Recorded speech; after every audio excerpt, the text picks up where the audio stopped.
नमोऽस्तु रामाय सलक्ष्मणाय देव्यै च तस्यै जनकात्मजायै नमोऽस्तु रुद्रेन्द्रयमानिलेभ्यो नमोऽस्तु चन्द्रार्कमरुद्गणेभ्यः नमः परमहंसास्वादितचरणकमलचिन्मकरन्दाय भक्तजनमानसनिवासाय श्रीरामचन्द्राय विश्वसर्गविसर्गादिनवलक्षणलक्षितं श्रीकृष्णाख्यं परं धाम जगद्धाम नमामि तत्। लोकाभिरामं रणरङ्गधीरं राजीवनेत्रं रघुवंशनाथं कारुण्यरूपं करुणाकरन्तं श्रीरामचन्द्रं शरणं प्रपद्ये।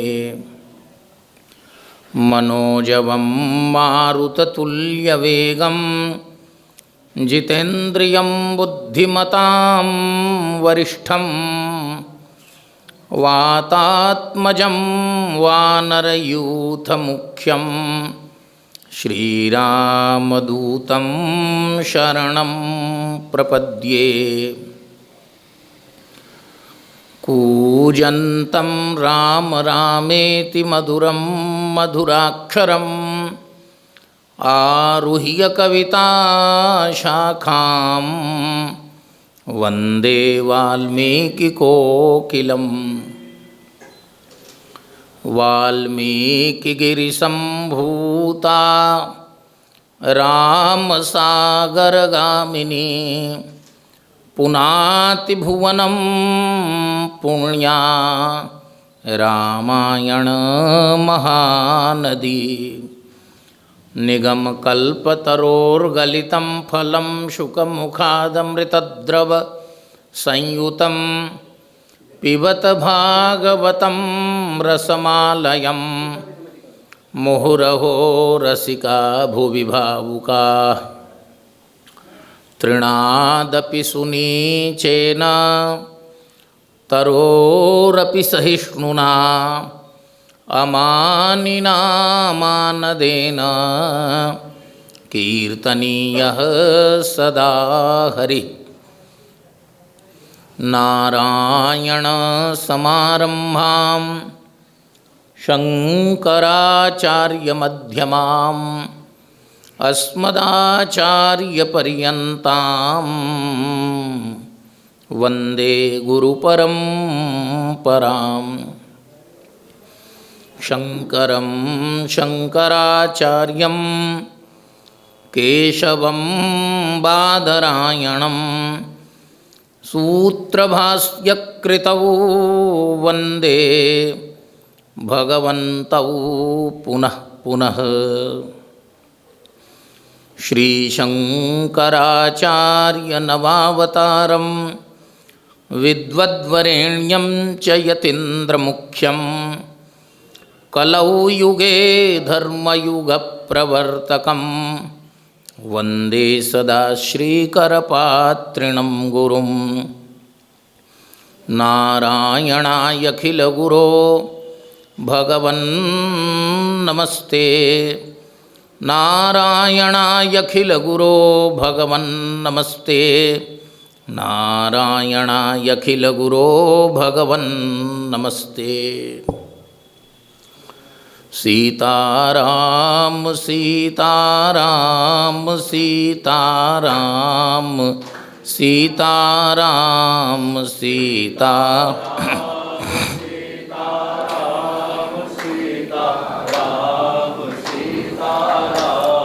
राजा राम राजा राम राजा राम राजा राम राजा।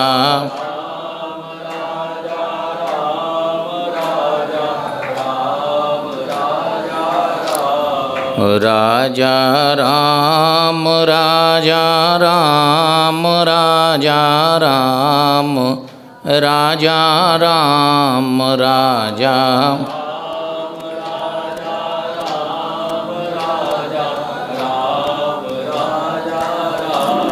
सीताराम सीताराम सीताराम सीताराम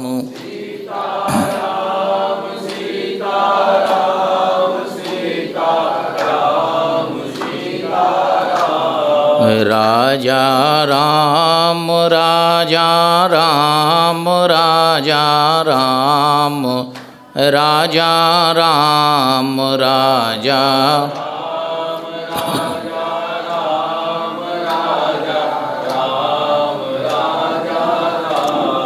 राजा राम जानकी रानी सीताराम सीताराम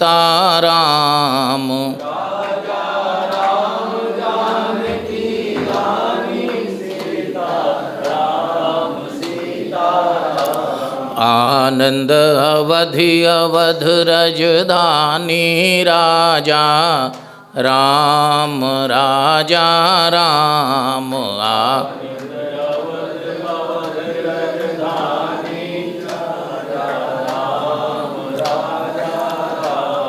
बिनु छल विश्वनाथ पद नेहु सीताराम सीताराम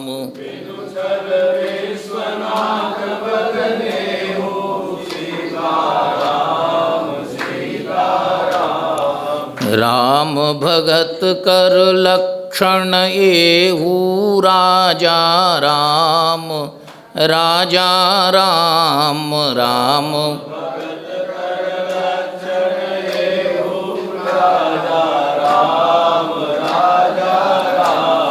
महावीर बिनवऊँ हनुमाना सीताराम सीताराम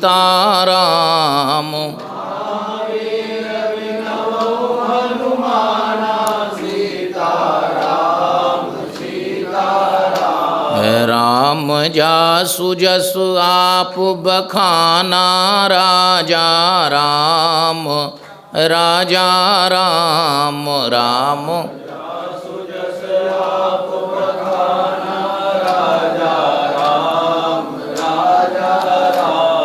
सादर सिवहि नाई अब माथा सीताराम सीताराम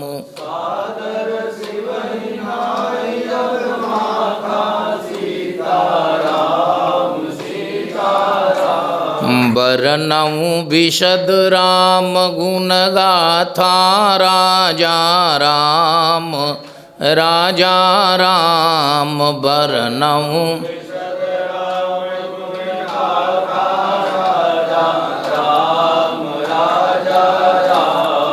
जय जय जय हनुमान गोसाई सीताराम सीताराम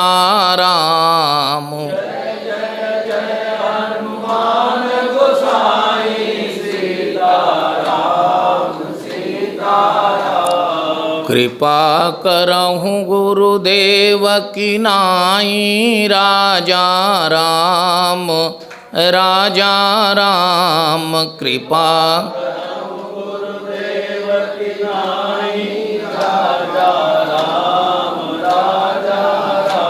श्री सच्चिदानंद भगवान की श्री सीतारामचंद्र भगवान की श्री काशी विश्वनाथ भगवान की श्री हनुमान जी महाराज की श्री शंकराचार्य भगवान की श्री गोस्वामी तुलसीदास जी महाराज की सर्वभूत हृदय धर्म सम्राट श्री स्वामी करपात्री जी महाराज की संत समाज की जय जय श्री सीताराम जय जय श्री राधे श्याम। नमः पार्वती पतये हर हर महादेव। नारायण। महानुभाव एवं मातृशक्ति, कल हम सबों ने भगवान शिव और शिव तत्व पर परिचयात्मक परिचर्चा प्रथम दिन के नाते की थी। और श्री राम कथा में भगवान शिव के स्थान को निरूपित किया था, कैसे वे पूर्वज होते हुए सेवक बन गए और कैसे उनके भीतर कथा श्रवण और कथा कीर्तन की सबसे अधिक अभिरुचि है। स्वामी होते हुए भी किस प्रकार सेवा की भावना से वे भावित हैं। और शिवपुराण के आधार पर कल निवेदन किया गया था कि किस प्रकार अपने संपूर्ण समर्पण के लिए उन्होंने अपने ही श्री विग्रह से अपने इष्ट देव को प्रकट कर दिया। वेदांती आत्म साक्षात्कार प्रत्यक्ष चैतन्याभिन्न कहते हैं उसे, और भक्त लोग उसे भगवान कहते हैं। और वह भगवत तत्व यदि इस लोक में उच्छलित होता है तो भगवान शिव के द्वारा ही उच्छलित होता है, क्योंकि वही इस लोक के स्वामी हैं। कल सविस्तर इस विषय पर चर्चा हुई है। अब यहाँ श्री राम कथा के आलोक में इन विषयों पर हमें चर्चा करनी है। श्री उमेश शास्त्री जी इस मंच का समुद्घाटन करते हुए तीर्थराज प्रयाग का वर्णन कर रहे थे और किस प्रकार श्री भरद्वाज महर्षि ने श्री याज्ञवल्क्य जी महाराज से प्रश्न पूछा। किन परिस्थितियों में पूछा आप सब जानते हैं। महाराज श्री ने बहुत सुंदर ढंग से सुनाया है श्री राम कथा। श्री राम कथा के बारे में प्रश्न पूछा और कथा कब होगी। भरद्वाज महर्षि का प्रश्न बड़ा सुसंगत है। कथा सीधे सीधे नहीं पूछ रहे हैं। राम कवन प्रभु पूछूं तो ही पहला प्रश्न। और दो चार राम जो हैं, जो लोक में विख्यात हैं, उनका अपनी ओर से परिचय भी दे दिया कि ऐसा नहीं है कि एकदम मैं किसी राम को नहीं जानता। ऐसे कई लोग कह देते हैं। राजनीति में तो वस्तुतः यही होता है।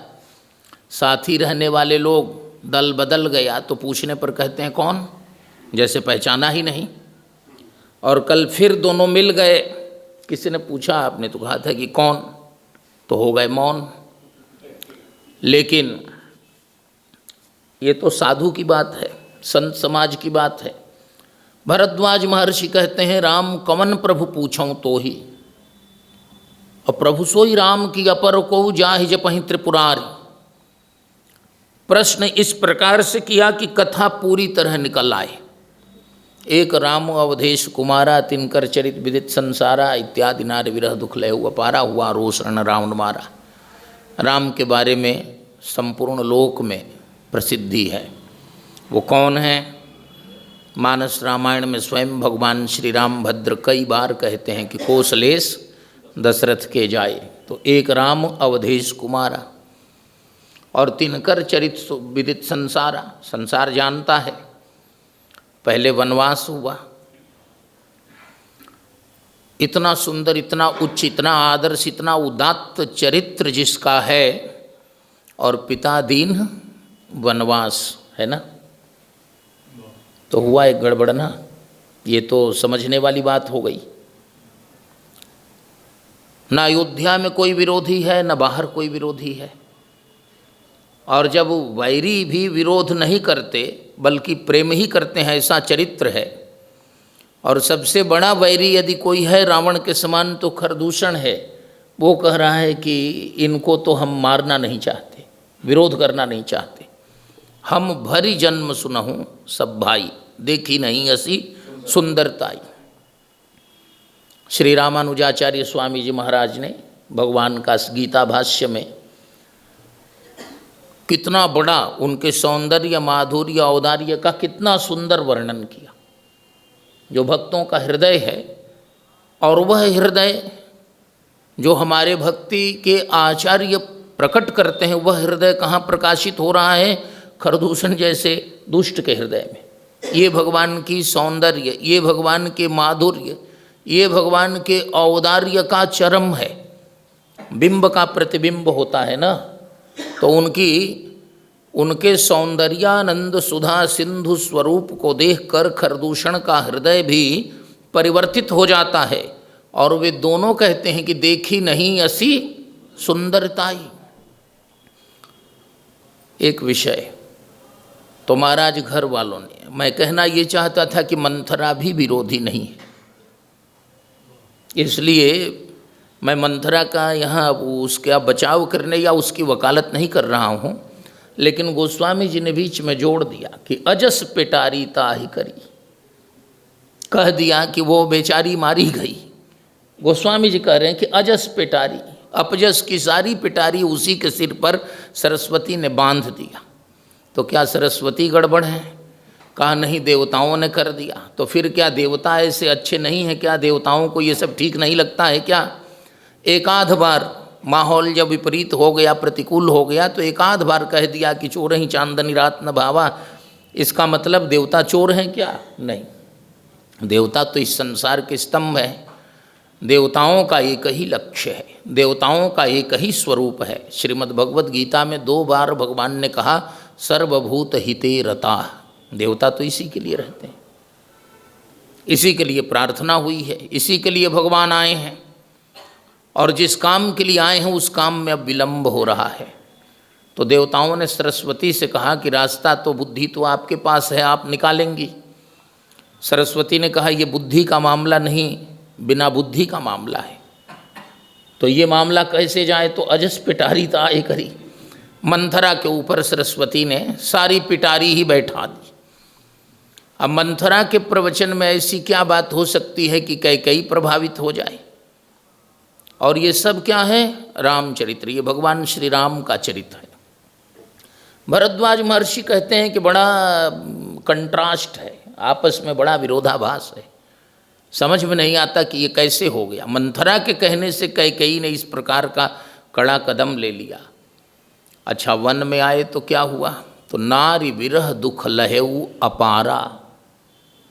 इसका मतलब संसार के जो लोग, सबको प्रारब्ध के अनुसार किसी को किसी का विरह, किसी को किसी का विरह तो होता ही है। यहाँ हर व्यक्ति को कुछ न कुछ अभाव रहता है, यही संसार है, ये मानने की बाध्यता है। तो फिर वह अभाव व्याप्ता कैसे नहीं, उस अभाव का अनुभव कैसे नहीं होता? कहा उस अभाव का, या सारे अभाव जो हैं वो भगवान के नाम संकीर्तन से पूर्ण हो जाते हैं। जिसके जीवन में भजन है उसके जीवन में सारे अभाव समाप्त हैं, और भजन नहीं है तो अनंत अभावों का अनुभव होगा। यही जीवन है, यही जगत है। नारी विरह दुख लहेऊ अपारा। अन्य लोग भी, संसार के लोग भी, स्त्री का विरह उनको भी होता है, कई प्रकार की घटनाएं, दुर्घटनाएं हो ही जाती हैं, लेकिन इसका मतलब पारा, वो पार पाने लायक, वो पार पा जाते हैं, और वे अपारा। लोग कहते हैं तुलसी जयंती में कि सर्प को पकड़ कर चले गए, है ना, दूसरे ने काट दिया कि नहीं, सर्प दीवाल पर कैसे, उसको पकड़ने पर गिर जाएगा, बहुत तरह की बात है। मुर्दे पर चढ़ गए, ये सब बातें प्रचलित हैं। ये सही हैं कि नहीं है भगवान ही जाने, लेकिन भगवान कैसे गए? समुद्र में पत्थर रख कर चले गए, ये तो सही है, ये तो सही है ना। ऐसा उद्योग किसने किया? तो यहाँ भी उनका चरित्र ऐसा लग रहा है, सकल मानुष कर्म तुम्हारे। पत्थर पानी पर टिक जाए और उस पर चढ़कर सेना चली जाए, ये तो बड़ी विचित्र बात है। हुआ रोष रण रावण मारा, क्रोध भी हुआ, क्रोध हुआ, काम हुआ, है ना। हुआ रोष रण रावण मारा, इतना रोष हुआ कि जिस रावण को आज तक किसी ने नहीं मारा था उसको सकुल सदल प्रभु रावण मारियो। सकुल सदल समाप्त ही कर दिया, इतना रोष। तो मैं पूछना ये चाहता हूँ कि प्रभु सोई राम की अपर को जाहि जपहि त्रिपुरारी, और ज्यों त्रिपुरारी कहा, याज्ञवल्क्य जी ने कहा कि बस प्रमाण कौन है, राम जी के जपने का भजने का प्रमाण कौन है, स्टैंडर्ड कौन है, किसका भजन प्रमाण माना जाता है, कौन प्रामाणिक है। वैष्णवा नाम यथा शंभु कल हमने निवेदन किया था। तो भरद्वाज महर्षि कहते हैं जाहि जपहि त्रिपुरारी सत्यधाम सर्वज्ञ तुम। तो याज्ञवल्क्य जी ने कहा कि बस प्रश्नकर्ता ने भी श्री राम कथा में किसको प्रमाण बनाया, त्रिपुरारी शिव को। यहीं से शिव चरित आ गया। और उत्तर देने के क्रम में याज्ञवल्क्य महर्षि कहते हैं कि अब एक बार त्रेता युग माही, है ना, और शंभु गए कुंभज ऋषि पाही। यहाँ पर मानस रामायण में आइए, मानस रामायण में उमाचरित और शंभुचरित ये दो शब्द आए, लेकिन यहाँ से जब शुरू होता है एक बार त्रेता युग माही, यहाँ से उत्तर देना उन्होंने शुरू किया। और प्रथम ही कही मैं शिवचरित बूझा मरम तुम्हार वहाँ तक, तो ये पूरा शिवचरित है। लेकिन इस पूरे शिवचरित में उमाचरित एक अलग है, शिवचरित कॉमन है, क्योंकि सती चरित्र में भी शिव जी हैं और उमा में भी शिव जी हैं। तो ये दो चरित्र कैसे आ गए। तो मंगलाचरण कल हमने आई एक मंगलाचरण कल कहा था, वो कौन सा है, वंदे बोधमयम नित्यम गुरुम शंकर रूपिणम, एक चरित्र वो हो गया। और इस श्लोक को भी कहा था, लेकिन आज अब उस पर थोड़ी सी चर्चा। भवानी शंकरौ वंदे श्रद्धा विश्वास रूपिणौ, याभ्याम विना न पश्यन्ति सिद्धा स्वान्तस्तमीश्वरम। जगदम्बा उमा जो हैं वो श्रद्धा की स्वरूपा हैं, श्रद्धा रूपिणौ भवानी शंकरौ। और जो सती हैं वहाँ कुछ क्षण चलते चलते चलते अश्रद्धा आ गई, वो दक्ष की पुत्री का चरित्र करने लगी। विश्वास के साथ श्रद्धा जैसे अनुगमन करती है वैसा अनुगमन उन्होंने बंद कर दिया। तो उमा चरित्र और सती चरित्र दो हो गए। आप वही बात बड़ी सुंदर ढंग से बता रहे थे। आपने रावण के लिए कहा कि रावण ने कथा नहीं सुनी तो विनाश हो गया, और रावण तो अब अंत में कथा सुनता भी तो उसका विनाश होना ही था, क्योंकि वो तो किसी भी दृष्टि से सुनने वाला था नहीं। ऊपर से बहुत लोग सुनते हैं ना, इस समय बुरा न मानो होली है, जितने गलत तत्व हैं वही कथा सुन रहे हैं, तो मानने की बाध्यता है। बाध्यता वाली बात हम कह रहे हैं। अब बाकी हम लोग हैं उसो यहाँ ही हैं, अब ये तो मानने, ये तो सामने है। तो ऐसे में जगदम्बा सती पुराणों में बड़ी कथा है। कथा किसकी होती है, त्याग की होती है। इस समय कथा किसकी चल रही है, वैभव की चल रही है, और कथा होती है त्याग की। जिसके जीवन में त्याग है उसकी कथा है, और जिसके जीवन में वैभव है, ऐश्वर्य है जागतिक, बाकी जो उसका दूसरा स्वरूप है उस स्वरूप की चर्चा नहीं है। जो जागतिक वैभव है, चाकचिक्य है, वही कथा है। लेकिन असली कथा कौन है, त्याग की। और त्याग कहाँ है, इसी काशी में। ये काशी जो है ऊर्ध्व है, ऊर्ध्वामनाय। कल निवेदन विस्तार से किया था कि भगवान शिव ने, विश्वनाथ ने अपने हाथ से इसका निर्माण किया है। इसी काशी में भगवान अगस्त्य रहते थे। ऋषियों, आचार्यों, गुरुओं, महापुरुषों के नाम में हमारे यहाँ ये वेदों की परंपरा है। यहाँ से नहीं, वहाँ से उनको भगवान कहते हैं। उपनिषद में लिखा है, देवर्षि नारद जी जब सनकादि आचार्यों के पास जाते हैं तो उनके श्री चरणों में प्रणाम करते हैं और कहते हैं सोहम भगवन शोचामि, भगवन संबोधन करते हैं। भागवत जी के प्रथम स्कंध में द्रौपदी जो है अर्जुन को समझा रही हैं, अश्वत्थामा को छुड़ा रही हैं, तो कह रही हैं स एष भगवान द्रोण प्रजारूपेण वर्तते। ये भगवान द्रोण आचार्य द्रोण की प्रजा के रूप में चलती फिरती मूर्ति हैं। तो जो महापुरुष हैं वे भगवान हैं।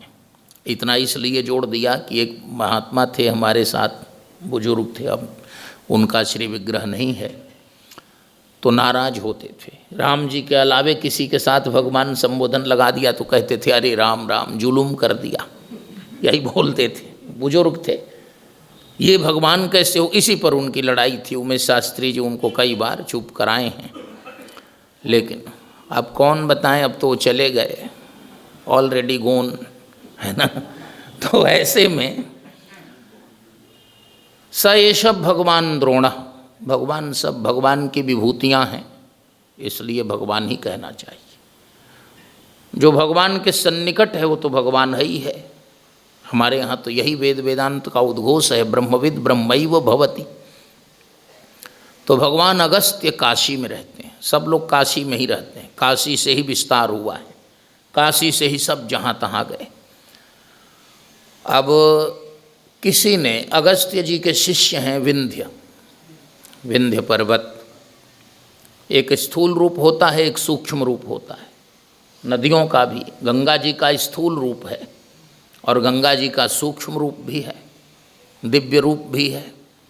स्थूल रूप तो सबके लिए सुलभ है, लेकिन दिव्य रूप सबके लिए सुलभ नहीं। भागवत जी का 10वां स्कंद, कालिंदी यमुना का स्थूल रूप और मूर्तिमती होकर दिव्य रूप जब धारण करके खड़ी थीं, भगवान ने कहा ये निर्जन यहाँ यमुना के तट में ये स्त्री खड़ी है, पूछो कोई बात तो नहीं है। अर्जुन ने जाकर प्रार्थना की तो उन्होंने बताया कि मैं यमुना हूँ और भगवान से विवाह करने के लिए मैंने यहाँ तपस्या की है, वो आए हुए हैं, उनसे निवेदन करना है। भगवान ने उनको बुला लिया। तो स्थूल रूप और सूक्ष्म रूप होते हैं। उसी तरह विंध्य के भी, हिमाचल के भी सूक्ष्म रूप हैं, दिव्य रूप हैं, तभी तो पार्वती वहाँ उत्पन्न होती हैं, स्वाभाविक है। तो विंध्याचल को किसी ने बहका दिया। कहीं कहीं नारद जी का भी लोग नाम लेते हैं, लेकिन मैं तो कह ही नहीं सकता, नारद जी हैं। भड़का दिया कि महाराज आपसे सुमेरु पर्वत की बताइए क्या अधिक विशेषता है कि भगवान सूर्य प्रतिदिन सुमेरु की प्रदक्षिणा करते हैं और आपकी उपेक्षा करते हैं। संसार में रहने पर ये बातें आ जाती हैं सब जगह। जिस श्रेणी के लोग हैं, सम्मेलन के दिनों में वक्ताओं में भी आपस में बहुत ये सब कंपटीशन की भावना चलने लगती थी कि किसके श्रोता अधिक हैं, किसको चाहने वाले अधिक हैं। अब जाकर विंध्य को बता दिया कि आपकी उपेक्षा हो रही है और हिमालय पर्वत की प्रदक्षिणा हो रही है सूर्य के द्वारा। विंध्याचल ने आओ देखी न ताओ भगवान सूर्य को नोटिस दिया कि कल से इधर से भी प्रदक्षिणा करके तब जाइएगा। सूर्य ने कहा कि हमारा रूट चार्ट तो वहाँ से तय होता है, हम तो उसी पर चलने के लिए बाध्य हैं, हम कैसे आएंगे। तो विंध्याचल ने कहा कि आप कायदे से नहीं सुन रहे हैं तो हम सुनाना भी जानते हैं। बढ़ने लगा, बढ़ते बढ़ते बढ़ते सौर मंडल तक पहुँच गया। सूर्य की गति रुक गई, इसलिए कि रास्ते में अब पर्वत आ जाएगा तो स्वाभाविक है 10 लोग रुक जाते हैं, बॉर्डर जाम कर देते हैं, है ना, दिल्ली घेर लेते हैं, लाल किला पर चले आते हैं, कई आंदोलन हो रहे हैं ना देश में। ये सब अराजकता है। तो इसी प्रकार की अराजकता उस समय भी हो गई। और वो अराजकता कैसी है, पर्वत को किसी ने समझा दिया और हठ न छूट, है ना, यही तो उसका परिचय है, छूटा ही बरुदेहु। शरीर छूट जाए लेकिन हठ नहीं छूटता। विंध्याचल खड़ा हो गया, तमाम लोग समझाने गए लेकिन किसी की उसने एक न सुनी। इसलिए जो आजकल आंदोलन इत्यादि होते हैं हम लोग देखते हैं, हम लोग घिर जाते हैं कभी कभी। हम लोग तो यात्रा करने वाले हैं तो घिर जाते हैं, कहीं कहीं बड़ी समस्या हो जाती है और समझाने पर वो समझने वाले नहीं हैं। तो हम लोगों का धैर्य है कि पुराणों का अनुभव है कि पहले भी इससे बड़े बड़े लोग थे जो सूर्य की राह को रोक देते थे, तो हम लोगों की राह तो रुकी हुई है, उसको रोके हुए को रोक करके कोई क्या करेगा। चलो ठीक है। जब किसी की विंध्याचल ने नहीं सुनी तो भगवान अगस्त्य से प्रार्थना की गई। जब गड़बड़ी होगी तो किसको आएगा मामला? गुरु को आएगा, गार्जियन को आएगा। सभी लोगों ने कहा कि महाराज लोक में उपद्रव है, एक तरफ दिन ही है एक तरफ रात ही है, हालत खराब है, दोनों अधिक हो जाए तो हालत खराब ही होगी। तो ऐसा कीजिए, ये आपका शिष्य है, यही पढ़ाया है आपने। अगस्त जी ने कहा कि बस बीमारी की जड़ में मैं हूँ, मैं भगवान शिव के पास हूँ। मैं कहाँ हूँ? काशी में हूँ, ऊर्ध्व, सबसे ऊपर स्थान पर मैं हूँ। और मैं जब तक नीचे का स्थान नहीं पकड़ूंगा, मैं त्याग नहीं करूंगा ऊपर के स्थान का, तब तक मेरा शिष्य त्याग नहीं करेगा। कथा त्याग की है, यहीं से शुरू किया था। अगस्त्य जी ने कहा कि अब मुझे त्याग करना पड़ेगा। बहुत पुरानी कथा है। कोई कहते हैं रामकृष्ण परमहंस जी के साथ, कोई महात्मा गांधी जी के साथ। एक बुढ़िया स्त्री थी, उसका पोता था, बहुत गुड़ खाता था, तो ले गई। उस जमाने में गुड़ ही अधिक थे, इस जमाने में गुलाब जामुन है ना। और उसके बाद 2 खिला दीजिए, आचार्य जी को नहीं खिलाया गया। 2 खिलाने के बाद शुगर बढ़ जाएगी और गड़बड़ भी हो जाएगा। गुड़ उस समय गुड़ भी तो ज़्यादा नुकसान ही करेगा ना, कोई भी चीज़ तो एक मात्रा में। गई कि ऐसी ऐसी बात है, इसको समझाइए, गुड़ बहुत खा रहा है। तो उन्होंने कहा कि 1 सप्ताह बाद लाना। तो बुढ़िया को बड़ी आशा हो गई कि ऐसा लगता है कि ये सब गुड़ छुड़ा ही देंगे अब इसका, इस तरह से कोई उपदेश करेंगे। 1 सप्ताह बाद जब लेकर गई तो उन महात्माओं ने बड़े आराम से कहा कि बेटा गुड़ मत खाओ, ये बहुत नुकसान है। उसने कहा जब इतना ही कहना था तो उस दिन क्यों नहीं कह दिया, इसी के लिए 1 सप्ताह बाद बुला रहे हैं। तो उन्होंने कहा उस दिन तक तो हम इससे भी अधिक खाते थे, तो हम स्वयं गुड़ खाएं और इसको मना करें कि तुम मत खाना, तो मानेगा? 1 सप्ताह जब हमने संयम किया तब हमने इसको कहा है अब जाओ ये नहीं खाएगा। जब तक हम त्याग नहीं करेंगे तब तक हमारी वाणी में तेज नहीं आ सकता। इसलिए भगवती श्रुति कहती हैं तेजस्विनावधीतमस्तु, और जब तेज आएगा तो माँ विद्विषा वही, उस तेज से लोक आलोकित हो, प्रकाशित हो। विद्विषा वही माँ, किसी में द्वेष, किसी में प्रतिस्पर्धा, किसी में कंपटीशन की भावना न हो। भगवान अगस्त्य ने बस काशी से वो प्रणाम किए, भगवान विश्वनाथ को निकल गए। हमारे यहाँ हमारी परंपरा के जो पूर्वाचार्य लोग हैं हम लोगों को बताए हैं, जब जब काशी से हम निकलने लगते थे तो गुरुदेव पूछते थे कि आज कौन दिन है, तो हम बतलाते थे कि फला दिन है। तो कहते थे कि ठीक है, बुधवार को काशी से मत जाना। ये हमारे पूर्वाचार्यों की परंपरा में है। बुधवार को भगवान अगस्त्य ने काशी से यात्रा की, तो आज तक दोबारा काशी में नहीं आए। ऐसे चेले हो जाते हैं। एक चेला ने काशी छुड़ा दिया, किसी किसी के 1 लाख शिष्य हैं, किसी के 10 लाख हैं, किसी के करोड़ 10 करोड़ भी हैं। वो कहाँ कहाँ छुड़ा देंगे भगवान ही जाने, है ना। अगस्त्य जी के 1 शिष्य ने काशी छुड़ा दिया, लेकिन शिष्य शिष्य था। शिष्य का अर्थ है जो गुरु के शासन में रहे। शासितुम अनुशासितुम योग्य, जो शासन में रहने के योग्य है उसी का नाम शिष्य है। बाकी नाम के शिष्य तो सब हैं। निकल गए अगस्त्य जी, और ज्यों निकले तो विंध्याचल तो बहुत ऊंचाई पे था, लेकिन जब देखा कि गुरुदेव इधर आ रहे हैं तो तुरंत फटाफट उनके चरणों में उसने साष्टांग प्रणाम किया, दंडवत किया। तो उसका मुख कहाँ आ गया? काशी के सामने आ गया। बहुत सन्निकट हो गया ना, अंतर ही कहाँ है। अगस्त्य जी ने बहुत आशीर्वाद दिया कि बेटा तुमने मेरा सम्मान किया है, तुम्हारी यही विनयशीलता, यही विनम्रता बनी रहे। विंध्याचल ने कहा गुरुदेव आपका जो भी संकेत होगा, आपकी आज्ञा होगी, उसको मैं पूरा मानूंगा। तो अगस्त जी ने कहा तुम इसी तरह से गिरे रहो, अब उठना मत।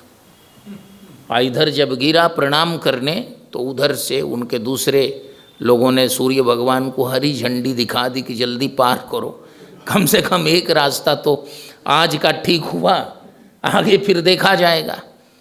विंध्याचल ने कहा कि गुरुदेव मैंने तो सूर्य की परिक्रमा के लिए ये हठ किया था। साधु लोग भी कभी कभी हठ योग करते हैं, कुछ महात्मा हठ योगी होते ही हैं।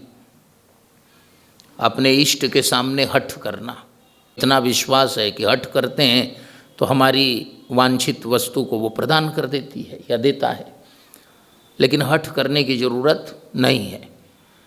भगवान अगस्त्य ने कहा कि तुमने जो किया है, हठ करने से कुछ नहीं होगा। मानस की चौपाई, हठ किन्हे अंतहु उर दाहु। तो फिर करो क्या? कहा विनयशीलता चाहिए, विनम्रता चाहिए। तुमने मुझे प्रणाम किया, चत्वारि तस्य वर्धन्ते आयुर्विद्या यशो बलम, ये सब बढ़ जाएंगे। और बहुत खड़े रहोगे, आइए बहुत खड़े रहोगे तो सब खड़े खड़े में बहुत गड़बड़ हो जाएगा बाद में। ऐसे झुके रहोगे तो सब बढ़ेंगे। क्या करना चाहिए? कहा तुम भगवान सूर्य की परिक्रमा या प्रदक्षिणा के लिए इस प्रकार का आइए, आ जाइए। इस प्रकार का अभियान चला रहे थे, आ जाइए आशुतोष जी, आइए आगे आ जाइए। लेकिन सूर्य कुल भूषण परात्पर परब्रह्म परमात्मा भगवान श्री राम बनकर आएंगे, उससे बड़ा अवतार अब नहीं होगा। राम और कृष्ण बराबर है ना, दोनों परात्पर परब्रह्म हैं, अब उनसे बड़ा कोई अवतार ही नहीं है। और वे आएंगे और तुम्हारी परिक्रमा ही नहीं करेंगे, तुम्हारे ऊपर निवास भी करेंगे। और तुम्हारी परिक्रमा पूरी दुनिया करेगी, ब्रह्मांड के लोग करेंगे, लेकिन तुम्हें इसी तरह से रहना पड़ेगा। अब तो लालच और बढ़ गई कि यदि सूर्य परिक्रमा करें भी तो रोज़ 100-200 किलोमीटर जला देंगे, नज़दीक आएंगे तो यही होगा क्या? और जब सूर्य कुलभूषण भगवान श्री राम जब इस पर निवास करेंगे तो क्या कहना, और हरा भरा हो जाएगा। सब सरि सिंधु नदी नद नाना, विंध्याचल कर करहीं बखाना। मंदाकिनी कर करहीं बखाना, वही विंध्याचल है। विंध्याचल कर करहीं बखाना, विंध्य मन ही मन। वहाँ मंदाकिनी कहकर आगे गोस्वामी जी कहते हैं कि विंध्याचल ही है। विंध्य मन ही मन सुख न समाई, आश्रम बिनु विपुल बड़ाई पाई। इतनी बड़ाई कैसे मिलती? हठ से तो नहीं मिलती, लेकिन गुरु के सामने झुकने से गुरु ने रास्ता दे दिया, बहुत बड़ाई हो गई, बड़ी प्रशंसा हो गई। काफ़ी बड़ाई, विपुल बड़ाई होने लगी विंध्याचल की। और विंध्याचल की बड़ाई हुई, मंदाकिनी की बड़ाई हुई, चित्रकूट की प्रशंसा हुई, तो भगवान अगस्त्य का नाम आने लगा कि हमारे ऋषियों ने कितना त्याग किया। सर्वोच्च स्थान और भगवान विश्वनाथ की सन्निधि को छोड़कर और वे चले गए कहाँ? दक्षिण सागर के तट पर। और वहाँ जाकर और वहीं पर भजन करने लगे। अब यदि वो आ जाएं तो उन्होंने वचन दिया है कि मैं आ जाऊं तब भले उठ जाना, लेकिन जब तक न आऊं तब तक सोए रहो, गिरे रहो। कहीं वो आ जाएं और विंध्याचल तो फिर गड़बड़ होगा। इसलिए अगस्त जी अब आ नहीं रहे। तो भगवान काशी विश्वनाथ ने यात्रा की। कब यात्रा की? जब विंध्याचल को विपुल बड़ाई मिल गई तब। इसलिए एक बार त्रेता युग माही, है ना, सत्ययुग द्वापर ये नहीं, एक बार त्रेता युग माही। एक पंथ और कई काज होंगे। पहला काम होगा भगवान अगस्त्य के त्याग का, भगवान अगस्त्य के त्याग का सम्मान करना। दूसरा काम होगा विंध्याचल की विनयशीलता का दर्शन करना। तीसरा काम होगा विंध्य के तीर्थों का परिभ्रमण करना। और चौथा काम होगा अपने इष्ट देव की लीला का दर्शन करना। और 4 लक्ष्य लेकर गए तो 5वां काम पूरी की पूरी कंबु रामायण जो दक्षिण सागर के तट से निकल रही है भगवान अगस्त्य के श्रीमुख से, पूरी राम कथा का श्रवण हो गया। 5 काम। 5 काम कैसे हुआ? भगवान शिव के 5 मुख हैं, विकट वेश मुख पंच, तो 5 उद्देश्य पूरे हो गए। 5 मुखों की एक एक पूजा हो गई पुष्पों से। एक बार त्रेता जुग माही, शंभु गए कुंभज ऋषि पाही। महाराज अकेले गए। कहा एक शास्त्र का ये भी नियम है कि जो गृहस्थ हैं, हम लोग क्षेत्र संन्यास में हैं, नाम के हैं, अपने से नहीं है, सब तो वहाँ से संचालित है, जैसी व्यवस्था है। एक ने कहा, एक बड़े विद्वान को मैंने बुलाया, बहुत ऊंचे विद्वान थे, बड़े विनोदी भी थे, विद्वान तो थे ही थे। मैंने कहा कि आप अकेले आए हैं? तो उन्होंने कहा कि आपने मुझे सपरिवार कहाँ बुलाया था। ये भी अच्छी बात है, लेकिन शास्त्र कहते हैं कि गृहस्थ को सपरिवार ही जाना चाहिए, परिवार के साथ जाना चाहिए। तो भगवान शिव कल निवेदन कर चुका हूँ कि बहुत ऊंचे गृहस्थ, बहुत ऊंचे योगी, बहुत ऊंचे सन्यासी, सब विषयों पर कल चर्चा वो सब हो गया है। अब आज गृहस्थ का रूप देखिए। एक बार, अच्छा गृहस्थ क्यों है? क्योंकि पूरा ब्रह्मांड, ये पूरा विश्व जो है विश्वनाथ है ना, विश्वनाथ हैं तो विश्व की जिम्मेवारी है, उसको पूरा कौन करे? तो मातान्न पूर्णेश्वरी, ये न रहे अन्न न रहे। भगवती श्रुति कहती हैं अन्नम ब्रह्म, अन्न ही ब्रह्म है, अन्न ही प्राण है, अन्न ही सब कुछ है। और अन्न यदि ना रहे तो विश्व बचेगा क्या? अन्नात् भवन्ति भूतानि, अन्न खत्म तो प्राणी का पूरा समुदाय खत्म। इसलिए मातान्न पूर्णेश्वरी तो साथ में है। संग सती, यहाँ सती नाम कर दिया। ये सती कौन है? कहा जगत जननी भवानी। ये जगदम्बा सती जो हैं ये जगत जननी हैं। क्यों हैं? क्योंकि जगन्नाथ विश्वनाथ के साथ हैं, भव के साथ हैं, इसलिए भवानी हैं, एक साथ जा रही हैं। श्रद्धा और विश्वास जब संपृक्त रहते हैं तो वे जगन्नाथ विश्वनाथ और ये जगदम्बा जगत जननी। ऋषि ने देखा दोनों को एक ही रूप में, जगतः पितरौ वंदे पार्वती परमेश्वरौ, तो पूजे ऋषि अखिलेश्वरी जानी। ये जो हैं अखिलेश्वर हैं और ये अखिलेश्वरी हैं। विश्वेश्वरी त्वं परिपासि विश्वम इत्यादि। पूजा बढ़िया से की गई, लेकिन पूजा के बाद हमारे यहाँ श्री वैष्णवों के यहाँ भगवान के सामने भक्ति संप्रदायों में पूजा अर्चना करने के बाद नियम है नृत्य गीतादि वाद्यादि पुराण पठनादि भी। ये उत्तरोत्तर वरीयता है।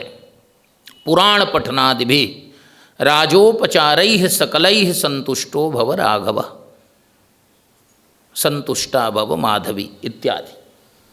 तो नृत्य गीतादि वाद्यादि, तो ये तो महर्षि के यहाँ तो हो नहीं सकता। तो सबसे बड़ा काम क्या है? कहा पुराण पठनादि भी, पुराणों का पठन।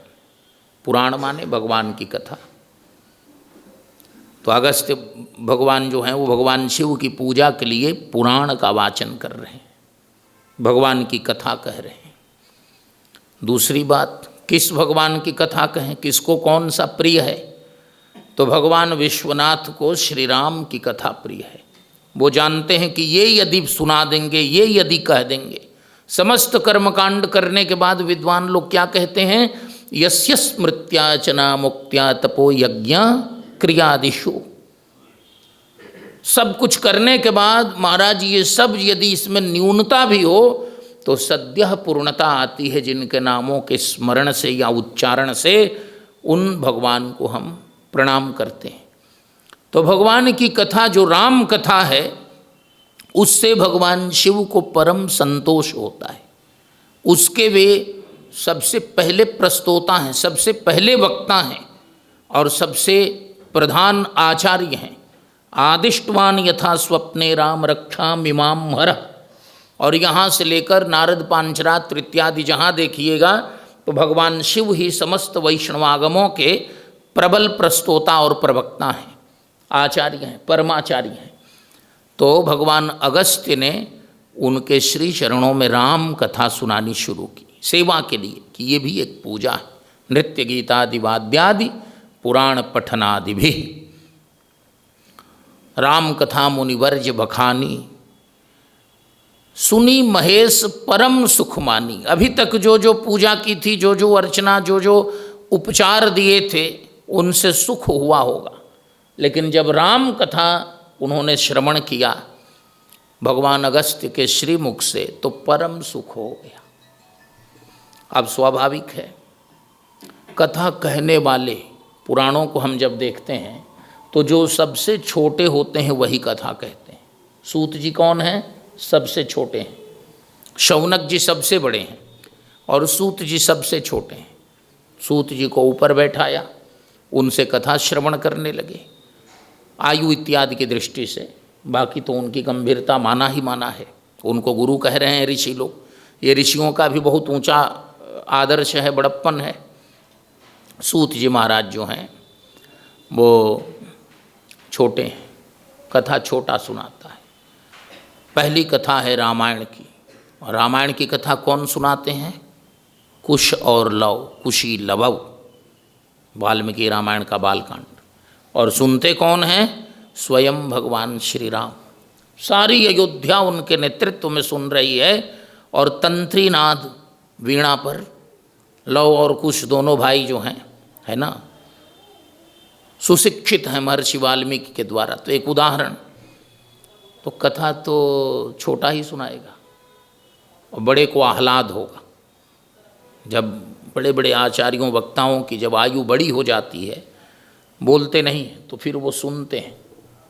अस्मत् परमाचार्य अभिनव शुकावतार प्रातः स्मरणीय धर्म सम्राट श्री करपात्र महाभाग अपने अंतिम दिनों में यहाँ काशी के दिग्गज वक्ता लोग जाते थे। पूज्य वेदांती स्वामी जी बुलाते थे, उसमें समादरणीय स्वनामधन्य मानस रत्न डॉक्टर श्रीनाथ मिश्र जी महाराज भी जाते थे और वहाँ कथा सुनाते थे। स्वामी जी 16 घंटों तक कथा सुनते थे, 24 घंटों। उसमें पूज्य गुरुदेव भगवान जो हम लोगों के उस समय दंडी स्वामी थे वृंदावन में, 8 घंटे एक बार में, हाँ बुलाओ सुनाओ। महाराज जी कहते थे कि आपके सामने भगवान मैं कैसे क्या, नहीं बोलो। और उसके बाद यदि किसी वक्ता को बदल दिया जाता था तो महाराज जी कहते थे कि नहीं, वो वृंदावन वाले दंडी स्वामी को बुलाओ, जिन मधुकर अम्बुज रस चाख्यो, है ना। तो बड़े महापुरुष जो होते हैं वो सुनते हैं। उस समय श्रवण तो पहली भक्ति है। भगवान शिव सुनते सुनते सुनते परम सुख। लेकिन सती का दिमाग थोड़ा सा डिस्टर्ब हो रहा है। क्यों हो रहा है? क्योंकि ऋषि जब कथा सुनाने लगे तो कथा बोलने वाला ऊपर, सुनने वाले नीचे होंगे। पानी और वाणी ये दोनों नीचे की ओर जाते हैं। एक ही श्रोता है रावण, बैठा है बहुत ऊपर। अभी महाराज जी कह रहे थे रावण बहुत ऊपर बैठा है और हनुमान जी नीचे हैं। पूछने लगा, कह के बल घाले ही बन खीसा, सारी कथा ही पूछ रहा है। तो हनुमान जी ने कहा कि कथा ऐसे तो होगी नहीं, नीचे से ऊपर जाएगी नहीं, उसके लिए तो फिर मोटर इत्यादि यंत्र का सहारा लेना है। तो पहला काम है कि मुझे मंच बना लेने दो ताकि तुमसे ऊपर आ जाऊं, तुम बढ़िया से सुन सको। तो श्री हनुमान जी महाराज ने अपनी पूंछ को लपेटते लपेटते इतना ऊंचा कर दिया कि अब वो रावण को पहली बार ऐसे देखना पड़ता था और सुनना पड़ता था। तब उसने तय किया कि इस वानर की पूंछ कटवाना या जलवाना जरूरी है। वहीं पर तय किया कि ये पूंछ नहीं रहती तो आज तक मुझसे ऊपर कोई नहीं गया। अब ऐसी युक्ति निकाली, भाई पूंछ ही इतनी बड़ी है, अब पूंछ को यदि लपेटूं नहीं तो फिर बातचीत कैसे करूं। पूंछ को लपेटने में ऐसी घटना हुई कि रावण नीचे, हनुमान जी ऊपर हो गए। इतना बिगड़ा, मिला हमहि कपि गुरु बड़ ज्ञानी। तो हुआ कि ये तो बाद की बात है, देख लिया जाएगा, लेकिन कथा कहने वाला हमेशा ऊपर होना चाहिए, तभी कथा सही जगह पर जाएगी। बार बार हम कहते हैं कि कान दो, माने ध्यान दो। ऊपर रहेंगे तो कान तक पहुँचेगी ही नहीं, है ना। और सुनना किससे है? कान से। कान से ही सुनना है, श्रवणेंद्रिय यही है। तो इसलिए श्रोता नीचे होगा। शिव जी नीचे बैठ गए, सती को भी नीचे बैठना पड़ा कथा में दाहिने भाग में, और ऋषि ऊपर हैं। अब सती जो हैं वो नाराज होने लगी कि मेरे पिता दक्ष, मैं इतनी विदुषी बुद्धिमती, सब कुछ ठीक ठाक, लेकिन पति ऐसा मूर्ख। लगभग पत्नियां कुछ लोगों को छोड़कर, है ना, आप लोगों को छोड़कर ऐसा समझती हैं कि पति जो है वो मूर्ख ही है। कोई ना कोई मूर्खता पत्नियों को पकड़ में आ जाती है। बहुत ऊंचे विद्वान, और जब बातचीत करते हैं, बहुत ऊंचे लेखक हैं, ये हैं, उनकी पत्नी तुरंत टोकती हैं कि अब हो गया, छोड़ दीजिए। हमने कहा कि इनको बोल लेने दीजिए, तो नहीं, ज़्यादा बोलेंगे तो एक्सपोज हो जाएंगे ये भी खतरा है। हमने कहा कि वो कम बोलेंगे, आप बोलेंगी तो आप एक्सपोज हो रही हैं, आप इनको एक्सपोज कर रही हैं, मत बोलिए। तो पत्नियां हिफाजत रखती हैं। माने अच्छे पढ़े लिखे अध्ययनशील अनुभवी लोगों की पत्नियां भी इस आशंका से हमेशा आशंकित रहती हैं कि मेरा पति कहीं न कहीं मूर्खता सिद्ध कर देगा। पति को मूर्खता का भय नहीं है, लेकिन उसकी पत्नी को भय बना हुआ है। अच्छा, कौन मूर्खता सिद्ध करेगा? जो ऊंचे पद पर हो वो मूर्ख सिद्ध। हम लोग मूर्ख ही हैं, तो हम लोगों को कोई मूर्ख सिद्ध भी कर दे तो क्या फर्क पड़ता है। लेकिन जगदम्बा सती को लगा कि अरे ये जगदीश्वर हैं, अभी इनकी अखिलेश्वर विश्वेश्वर कहकर, अखिलेश्वर माने विश्वेश्वर, ये पूजा की गई और नीचे बैठ गए। ऋषि ने तो अच्छा व्यवहार नहीं किया, पूजा की ऊपर बैठा कर, और कथा कहने स्वयं इनसे भी ऊपर बैठ गए। तो ये ठीक नहीं लग रहा है। अब ये ऊपर नीचे बैठने के चक्कर में इनकी अश्रद्धा हो गई। थोड़ा सा स्थान ये हो जाता है ना, इसी से आगता नाम स्वागतम सिद्धांत है हमारे यहाँ। यदि किसी को प्रॉपरली केयर नहीं किया गया तो उसके मन में अरुचि आ जाती है, आपकी सारी व्यवस्था को वह अस्वीकार कर देगा, उसका मन उचित ढंग से ग्रहण नहीं करेगा। तो करना पड़ता है। व्यासपीठ की कुछ मर्यादा है, उसके बावजूद व्यवहार एक सामान्य ढंग से करना चाहिए कि जो आए उसको ये लगे कि उसकी पूरी नोटिस ली गई। ऐसा होता है, ऐसी घटनाएं हो जाती हैं। जिसका हमने सम्मान का ख्याल नहीं रखा, ये क्या है? देहाभिमान सब लोगों में। इस कथा से यही पहला, इस सती चरित्र, उमा चरित्र और शिव चरित्र का पहला संदेश क्या है? देहाभिमान। भगवान शिव कौन हैं? देह और इंद्रिय से ऊपर हैं। और साथ वाले कौन हैं? कहीं न कहीं देह का अभिमान है। तभी मान सम्मान बाधित करते हैं, व्यापते हैं। तब लगता है कि हमारा सम्मान नहीं हुआ। अरे हम हैं कौन? तो ये शरीर आ गया कि ये शरीर ही हम हैं। ये देहाभिमान जब तक रहेगा तब तक मामला ठीक नहीं होगा। तो सती का देहाभिमान जागृत हो गया। और देहाभिमान की सबसे बड़ी जो कसौटी है हमारे पुराणों में, शास्त्रों में, वो है दक्ष की बुद्धि। देहाभिमान के कारण उन्होंने भगवान शिव से विरोध कर लिया। बाद में उसकी भारी कीमत चुकानी पड़ी। और बाद में इतनी स्तुति कर रहे हैं, आरती कर रहे हैं, प्रार्थना कर रहे हैं, समर्पण कर रहे हैं, लेकिन सब बर्बाद करने के बाद तो देहाभिमान का निरसन, जीवत्व का अपनोदन, ये इस कथा का संदेश है। जीवत्व का भाव आया, देहाभिमान का भाव आया। सती ने ये कहा कि ऋषि ने अच्छा व्यवहार हम लोगों से नहीं किया। और ये तो कुछ समझते नहीं हैं, अब वही असली समझते हैं। सम्मान निरादर आदर ही, सब संत सुखी विचरंत। और गीता देखिए, समः शत्रौ च मित्रे च मानापमान हो, छोड़ दीजिए। शत्रु और मित्र दोनों मिल जाए, उसमें भी जो सम रहे वह शिव हो सकता है, वह शिवत्व का आधायक हो सकता है, विधायक हो सकता है, वह शिवत्व प्रदान करने वाला प्रदायक हो सकता है। शिव माने कल्याण, शिवो भद्रो कल्याणो, ये सब पर्याय हैं, तो वह शिवत्व है। लेकिन यहाँ शिव जी को कोई मतलब नहीं। अच्छा, शिव जी तो जान रहे हैं कि हमारी पूजा हो रही है, हमारी पूजा क्या है? श्री राम कथा। लेकिन सती को लग रहा है कि ये राम कथा नहीं हो रही है, हमारा अपमान हो रहा है। सती के मन में जब ज्ञान यज्ञ कथा को लेकर अरुचि हुई, अपमान की भावना हुई, तो उसका परिणाम उनके पिता के यज्ञ में शिव का सही में अपमान में, और उसकी भी कीमत उन्हें ही चुकानी पड़ी। क्योंकि शिव जी तो अलूफ हैं, जो देह में है ही नहीं, उसका कोई अपमान और सम्मान करे उस पर कोई फर्क पड़ने वाला नहीं है। कथा पूरी हो गई तो एक सिद्धांत है, कथा के बाद सुनने वाले अपने मन से कुछ समर्पण करते हैं, उसमें धन ही नहीं है। बड़ा मुश्किल है इस समय कह दिया जाए कि कथा के बाद दक्षिणा, तो बहुत लोग समझ जाएंगे कि इशारा कर रहा है ना, और वक्ता लोग भी नाराज हो जाएंगे।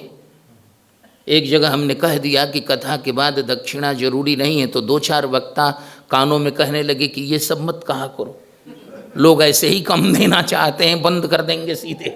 तो हमने कहा बंद कर देंगे तो समझना आप लोग, ऐसा भी होता है।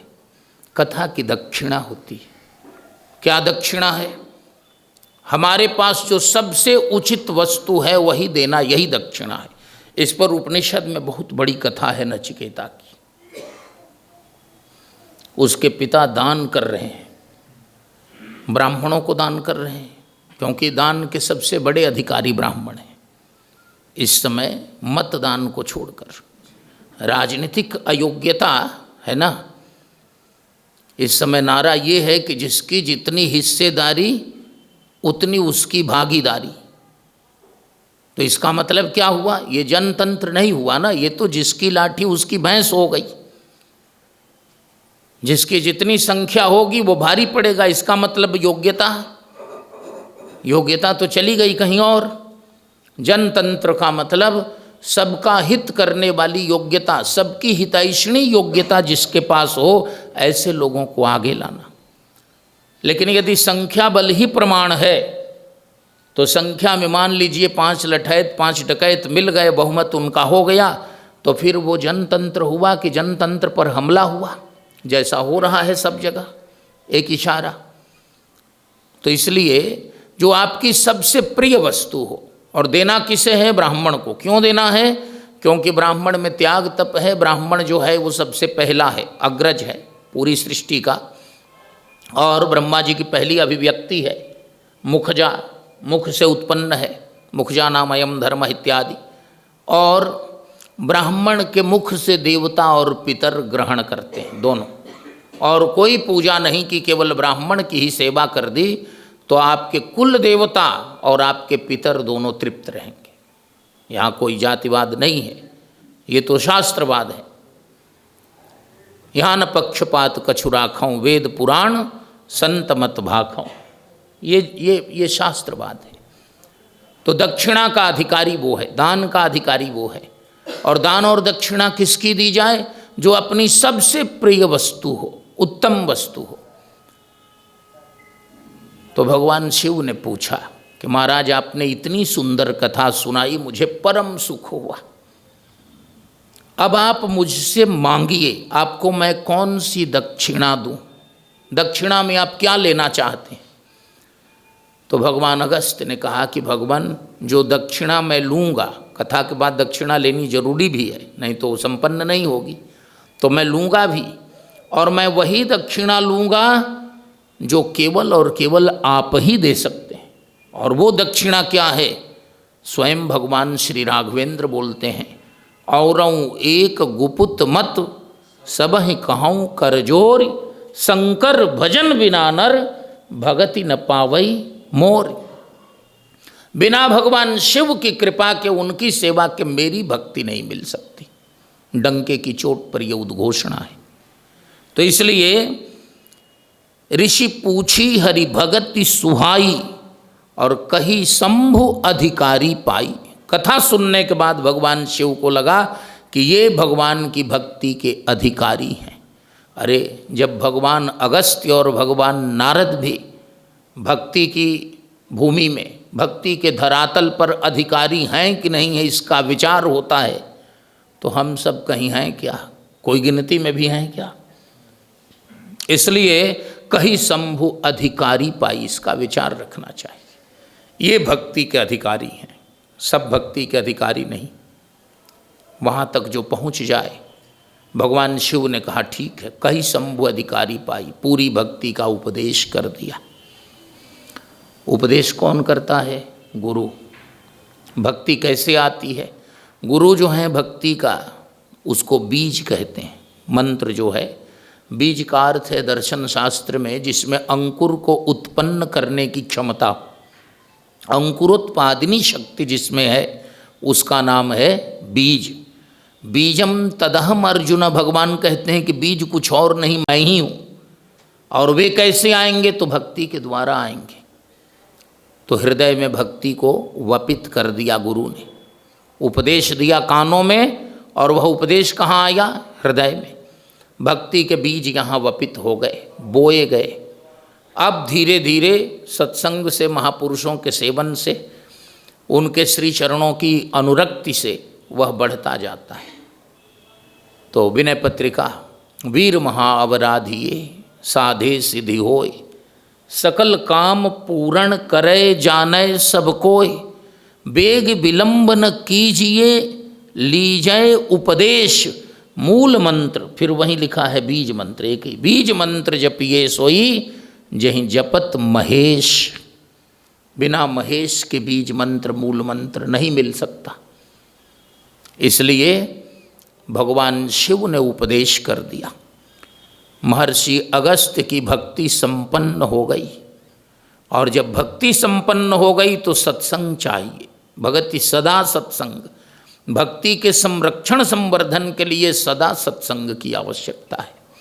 नत रघुपति गुण गाथा, कछु दिन तहाँ रहे गिरिनाथा। भक्ति बीज बो दिया और निकल गए, वृक्ष लगा दिया, पौधा लगा दिया और निकल गए, तो उधर से बकरे बकरी आएंगे, चर जाएंगे, है ना। ओले पड़ जाएंगे, ज़्यादा धूप होगी, सब सूख जाएंगे। तो ऐसी स्थिति में कुछ दिन माली जो है उस बगीचे की निगरानी करता है, उसको, उस वृक्ष को, उसको सबको व्यवस्थित कर देता है। तो कहत सुनत रघुपति गुण गाथा, कछु दिन तहाँ रहे गिरिनाथा। कुछ दिन वहाँ रहे, और तब मुनिसन विदा मांग त्रिपुरारी। क्या शील है भगवान शिव का, जिसको उपदेश दिए हैं उससे विदा मांगते हैं। अब आपकी आज्ञा हो तो हम यहाँ से निकलें। तो भगवान अगस्त्य ने कहा कि भगवान आपने कृपा की, इतने दिन रह गए, इसी तरह से आपका दर्शन होता रहे, मैं आपको विदा कैसे दूं? लेकिन आपको तो निकलना ही निकलना है, अवश्य जाइए। निकले तो थोड़ी सी गड़बड़ी हो गई। यहाँ भवानी शंकर वंदे श्रद्धा विश्वास रूपिणव। जाते समय तो दोनों अखिलेश्वर थे, लेकिन मुनिसन विदा मांग त्रिपुरारी, चले भवन संग दक्ष कुमारी। दक्ष की बेटी हैं, अब वो शिव की पत्नी उसी समय नहीं रही। कथा में अश्रद्धा हुई, वो बाद में शिव जी ने शिव संकल्प की न मनमाही, और बाद में उन्होंने राम जी की परीक्षा ली। पूर्वाचार्यों ने कहा कि यहीं जिस समय उन्होंने भगवान शिव के साथ भगवान की कथा नहीं सुनी, उसी समय अब वो दक्ष कुमारी हो गई। उनके ऊपर तो दक्ष की पुत्री का प्रभाव ज़्यादा है, देहाभिमान की प्रगल्भता है, बहुलता है। तो मुनिसन विदा मांग त्रिपुरारी, चले भवन संग दक्ष कुमारी। निकल गए भवन। कभी कभी कथा में मन न लगे तो व्यक्ति क्या करता है, दो व्यक्ति हों और एक का मन मान लीजिए नहीं लग रहा है, उसको लग रहा है कि फिजूल बातें हैं, तो वह कभी इधर कभी उधर बहुत बेचैन रहेगा। इस समय तो बहुत लोग बार बार अपना फ़ोन भी निकाल लेते हैं, इसलिए कि भाई शायद किसी का आ जाए तो एक बहाना हो। कई लोग, नहीं आपकी नहीं, जो नहीं सुनने वाले उनके लिए मैं बता रहा हूँ, और लोगों के लिए, आप तो सुनने वाले हैं। एक महात्मा प्रवचन कर रहे थे, मुझे बैठा दिया, फंस गया था मैं, मेरा मन दूसरी जगह था, जाना था, तो 2-3 बार फ़ोन अपना निकाला, कहीं से आ भी नहीं रहा था, समय पड़ने पर कोई नहीं आता है, तो उसके अभी आ रहा था कथा में तो 3 फ़ोन आए और उस समय किसी का नहीं आया। तो फिर मैंने यूँ देखा, देखते देखते धीरे से दबा दिया, कुछ उजला हुआ तो बस लेकर धीरे से निकल गया। हमने कहा कि यही बहाना ठीक है, ऐसा ही होता है। तो इसलिए जब इनका मन नहीं लग रहा था तो ये भगवान शिव को बीच बीच में इशारा कर रही थी, लेकिन वो तो अधमूदी दशा में आंखें उनकी आधी खुली आधी मूदी रहती हैं, अर्धनिद्रित, अर्ध समाधि में कथा कहते भी हैं और सुनते भी हैं। वो तो बाहर से हट जाते हैं, बहिरंग जगत की कोई सुधि बुद्धि उनकी नहीं रहती, सीधा हट जाते हैं। सती ने देखा कि ऐसे नहीं सुन रहे तो एक आध बार चिकोटी भी काटने की कोशिश की कि चलिए, कई बार ऐसा होता है, व्यक्ति कथा सुनने में निरत है तो उसकी पत्नी देखेगी काफ़ी देर हो गई तो ऐसे दिखाती है, चलो चलिए, इशारा किया, लेकिन बड़े बड़े नाग जब वहाँ दिन रात काट ही रहे हैं और कुछ असर नहीं है, और बिच्छुओं का तो इनके चिकोटी का कोई असर नहीं पड़ा, कथा उतरी नहीं। वो कथा सुन रहे थे और कथा इनके हृदय में उतरी नहीं, तो ये हो क्या गई, अब ये विश्वेश्वरी नहीं रहीं, अब ये जगत जननी नहीं रहीं, अब ये भवानी नहीं रहीं, अब इनकी एक ही कीर्ति बच गई।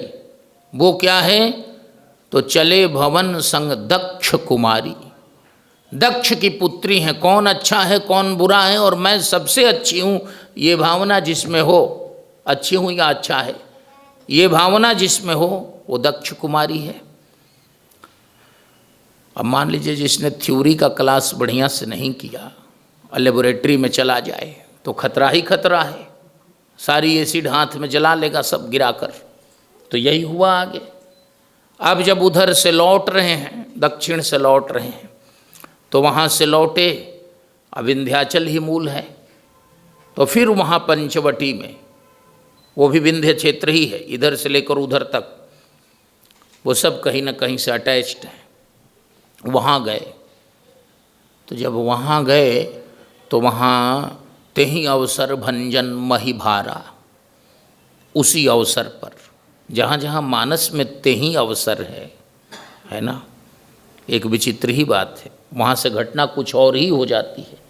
तेहि अवसर सीता था आई, तेहि अवसर, तो तेहि अवसर भंजन मही भारा, पृथ्वी के भार का भंजन करने के लिए हरि रघुवंश लीन अवतारा। भगवान श्रीमन्नारायण श्री विष्णु श्री हरि ही रघुवंश में अवतीर्ण थे, अवतार लिया था। और अवतार जब लिया तो घर में रहने से तो पृथ्वी का भार भंजन होगा नहीं, तो पिता वचन तजि राज उदासी, उदासी से राज्य से उदासीन भी और उदासी से उदासी संप्रदाय भी है ना। 14 बरस तापस वेश विशेष उदासी, 14 बरस राम वनवासी। तो पिता वचन तजराज उदासी, दंडक बन विचरत अविनाशी। ये अविनाशी हैं इसलिए उदासी हैं, हम अविनाशी नहीं हैं, विनाशी हैं, इसलिए हर विषय में हमारी इंटरेस्ट बनी हुई है कि ये भी हो जाए वो भी हो जाए किसी तरह से। विनाशी जो नश्वर है वह अनश्वर होने के लिए व्यग्र रहता है, और भले उसमें वह और नश्वरता का ही सोपान क्यों न बना ले, लेकिन उसकी व्यग्रता किस लिए है, मृत्युर्मा अमृतम गमय, नश्वर अनश्वर की प्राप्ति के लिए। मृत्यु में जो है वो अमर्त्य की प्राप्ति, अमृतत्व की प्राप्ति के लिए उसकी व्यग्रता रहती है। लेकिन ये अविनाशी हैं इसलिए उदासी हैं, इनको कुछ प्राप्त नहीं करना है। जो इनके लोग हैं उनको प्राप्त होना है, उनको प्राप्त कराना है। पिता बचन तजिराज उदासी, दंडक बन विचरत अविनाशी। ये दंडक बन की कथा है। दंडक बन प्रभु कीन सुहावन, जनमन अमित नाम किए पावन। भगवान शिव इधर से मन में सोचते जा रहे हैं कि किसी भी प्रकार से दर्शन हो जाता। कथा तो सुन ली, हमारे यहाँ क्या है, नाम रूप लीला धाम। कथा सुन ली, परम सुख हुआ। एक बार दर्शन हो जाता। परमात्मा जब कानों का विषय, श्रवण का विषय होता है तो ब्रह्मानंद होता है, और वही जब नेत्रों का विषय हो जाता है तो परमानंद हो जाता है। तो ऐसे में ब्रह्मानंद है ना, मानहु ब्रह्मानंद समाना, और परमानंद पूरी मन राजा। थोड़ी देर बाद इन्हीं बिलोकत अति अनुरागा, बरबस ब्रह्म सुख मन त्यागा। अमूर्ति मधुर मनोहर देखी, भयउ विदेह विदेह विषेखी। परमानंद, ये तो बड़े बड़े लोगों की बात है, योगेंद्र, राजेंद्र, ज्ञानेंद्र। और सामान्य हम लोग काही हरसहीं बरसहीं सुमन, सुमुखी सुलोचनी वृंद, जाहि जहाँ जह बंधु दो, तह तह परमानंद। केवल देखने का फल, नेत्रों का विषय हो जाए तो क्या सामान्य हो और क्या बड़े हों, स्वाद तो सबको एक ही बराबर लगेगा। तह तह परमानंद। भगवान शिव के मन में है कि कथा सुनकर परम सुख हुआ है, और यदि दर्शन हो जाए तो परमानंद हो जाएगा। हृदय विचारत जात हर, कही विधि दर्शन होय, गुप्त रूप अवतरेउ प्रभु, गए जान सब कोई। जिनको जानना है वो तो जान ही गए हैं। भगवान भले गुप्त रूप में नर लीला कर रहे हैं, लेकिन जानने वाले जान गए हैं। अब बार बार भगवान शिव का मन लालायित हो रहा है अपने भीतर भीतर ही, और बहुत कामना कर रहे हैं कि किसी भी प्रकार से तुलसी दर्शन, लोभ, मंडर लोचन, लालची, लालची नेत्र हो गए। आज सती को जो है, सती न जानहि मरम सोई। सती तो कथा सुनी नहीं है, थ्योरी में पूरी मिस कर गई हैं, अब प्रैक्टिकल में और डिस्टर्ब हैं। उनको लग रहा है कि ये क्यों इतनी उत्कंठित हैं, किस चीज़ की प्राप्ति इन्हें करनी है। ये तो बड़ी विचित्र स्थिति है। सती को लग रहा है कि काशी और कैलाश चलने के पहले कहीं रास्ते में किसी मनोरोगी से दिखाना तो नहीं पड़ेगा, ऐसी हरकतें हो रही हैं। आज शिव जी को लग रहा है कि कथा इन्होंने नहीं सुनी है, सकुशल ये वहाँ पहुँच पाएंगी कि कहीं रास्ते में ही कोई घटना न हो जाए। दोनों बातें हैं। ब्रह्मा जी ने वरदान दिया है रावण को, उसके मांगने पर ही, कि मनुष्य के हाथ से वानर और मनुष्य तुम्हारे ऊपर भारी पड़ जाएं, और मनुष्य के हाथ से रावण मरण मनुज कर जाचा। जाचा मांगा है। ब्रह्मा जी ने कहा ठीक है। ब्रह्मा जी कहते हैं, भगवान करते हैं। ब्रह्मा जी ने कहा ठीक है, यही होगा। तो प्रभु विधि वचन कीन्ह चह साचा। भगवान न चाहें तो ब्रह्मा जी के वचन भी सत्य न हो, इसलिए कीन्ह चह साचा। अब भगवान शिव के मन में है कि यदि सामने मैं न जाऊं, जिस रास्ते में वो आ रहे हैं इसी तरफ से जा रहे हैं मेन सड़क से, और थोड़ा सा घूम जाएं तो यहाँ आ जाएं, उधर घूम जाएं तो हनुमान जी का दर्शन कर लें, तो ऐ बनकटी। तो ऐसी स्थिति में थोड़ा सा रूट चेंज करें तो भगवान के दर्शन हो जाएंगे। लेकिन दर्शन होने में गड़बड़ी है। मैं प्रणाम करूँगा, मेरे भगवान हैं तो मैं तो प्रणाम करूँगा ही करूँगा। उनको भी थोड़ा कुछ अनमना न लग जाए, है ना, क्योंकि उन्होंने रूप दूसरा रखा है। और इधर मैं प्रणाम करूंगा तो देखने सुनने वालों पर क्या बीतेगी वो दूर की बात है। जो नज़दीक में देखेंगी सती, इन पर क्या होगा। तो जाऊँ नहीं जाऊँ रहाई पछतावा, यहीं से जा रहा हूँ और बगल में देख कर ना जाऊँ तो बड़ा पश्चाताप होगा। करत विचार न बनत बनावा। इस प्रकार भगवान शिव सोच रहे हैं, और रावण उसी समय वेश बदल कर आया है। और सीता हरण की घटना, माया की सीता, जगदम्बा सीता जो असली हैं वो तो अग्नि में निवास कर रही हैं, तुम अग्नि मह करहु निवासा, है ना। अग्नि जो है शील है, तप है, सदाचार का नाम है अग्नि। शुक्रस्तेज आयुर्वेद में, उसके संरक्षण का नाम है अग्नि। विस्तार से इस पर जो हमारे चरित्र, उसकी कुलीनता और उसकी पवित्रता है, उसी का नाम है अग्नि। ये ऊपर से ध्यान रखना है, क्योंकि हम सब अग्नि में नहीं जा सकते, है ना। जगदम्बा सीता तो उस अग्नि में भी गई हैं। एक महापुरुष ने बड़ी दिव्य व्याख्या की, भगवान राम प्रकट कैसे हुए हैं, तो अग्निदेव ने प्रकट होकर चरू दिया है। अग्निदेव कौन है? यज्ञ पुरुष, प्राजापत्य पुरुष, वाल्मीकि रामायण। ये अग्निदेव कौन है? कहा अग्निदेव जो हैं ये उनके जनक हैं, पिता हैं। उन्होंने प्रकट होकर चरू दिया है, तो पिता हो गए ना। तो जब पुत्र विदेश जाने लगता है, दूर जाने लगता है, किसी काम में व्यस्त है, तो उसकी पत्नी, उसके परिवार, ये सब किसकी कस्टडी में, किसकी सुरक्षा में रहते हैं? पिता के।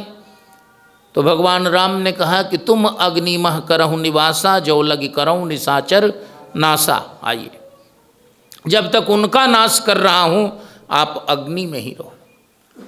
दूसरी बात जो मैंने शील सदाचार का कहा, आज तो हमारे देश में ये विकासवाद के नाम पर और आधुनिकता के नाम पर इतनी जड़ता बढ़ गई कि कुछ हिसाब नहीं है।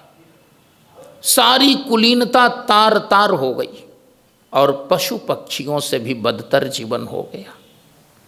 कल तक विवाह माता पिता तय करते थे, आज विवाह में माता पिता शायद बुला लिए जाएं। और परिणाम क्या हो रहा है? परिणाम ये हो रहा है कि कोई 2 साल, कोई 2 माह, कोई 10 माह इसी में सेपरेट हो रहे हैं, सेपरेशन हो रहा है। ऐसे में विवाह नाम की संस्था का, परिवार नाम की संस्था का इतना बड़ा मखौल हो गया। हमारा संबंध 100 जन्मों का होता है, एक का नहीं होता।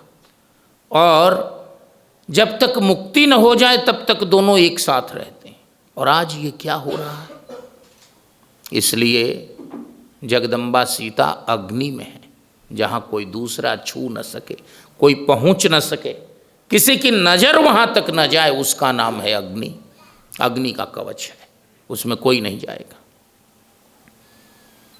और रावण गया, वेश बनाया। वेश कई प्रकार का है। वेश बनाने में उसने एक यति का वेश बनाया। 2 प्रकार के सन्यासी हमारे यहाँ होते हैं। पूर्ण मुंडित हो जाए तो वो फिर वापस नहीं आ सकते, और शिखा सूत्र बच जाता है ना। श्री वैष्णव आचार्य लोग संन्यास लेते हैं तो शिखा सूत्र उनका रह जाता है। उनके यहाँ वो पूर्ण मुंडित नहीं होते, एक दंड नहीं है वहाँ। तो वहाँ सूतक निवृत्ति के लिए संन्यास है। भगवान की सेवा पूजा में ये सूतक बार बार 7 पीढ़ियों के सूतक लगते ही लगते हैं, तो बार बार व्यवधान न हो, भगवान की पूजा अर्चना रुके नहीं, इसलिए उन्होंने उसको एक प्रकार से अर्ध संन्यास माना गया है। और रावण ने वेश बना लिया, संन्यास नहीं लिया, वेश ले लिया। वेश बनाने के लिए सीरियल वाले यूट्यूबर कितने हैं, कई प्रकार का वेश बना लेते हैं, फिर 1 घंटे में वेश समाप्त। तो वेश बनाकर चला गया, और अकेले नहीं गया, उसका सबसे पुराना मंत्री है, उसका मामा भी है और पुराना मंत्री है। 6 मंत्री एक साथ रावण के साथ उस समय घूमते थे। कुबेर से पुष्पक विमान लूट लिया, सब लूट कर ही काम करना था, और उसी पर सब घूम रहे थे और दिग्विजय करते थे। उस समय भी मारीच था। और लीन नीच मारीच ही संगा, भयउ तुरत सोई कपट कुरंगा। बाबा इतनी जल्दी वह तुरत कपट कुरंगा कैसे बन गया, कपट का मृग कैसे बन गया? बाबा ने कहा कि अरण्यकांड में देख लेना।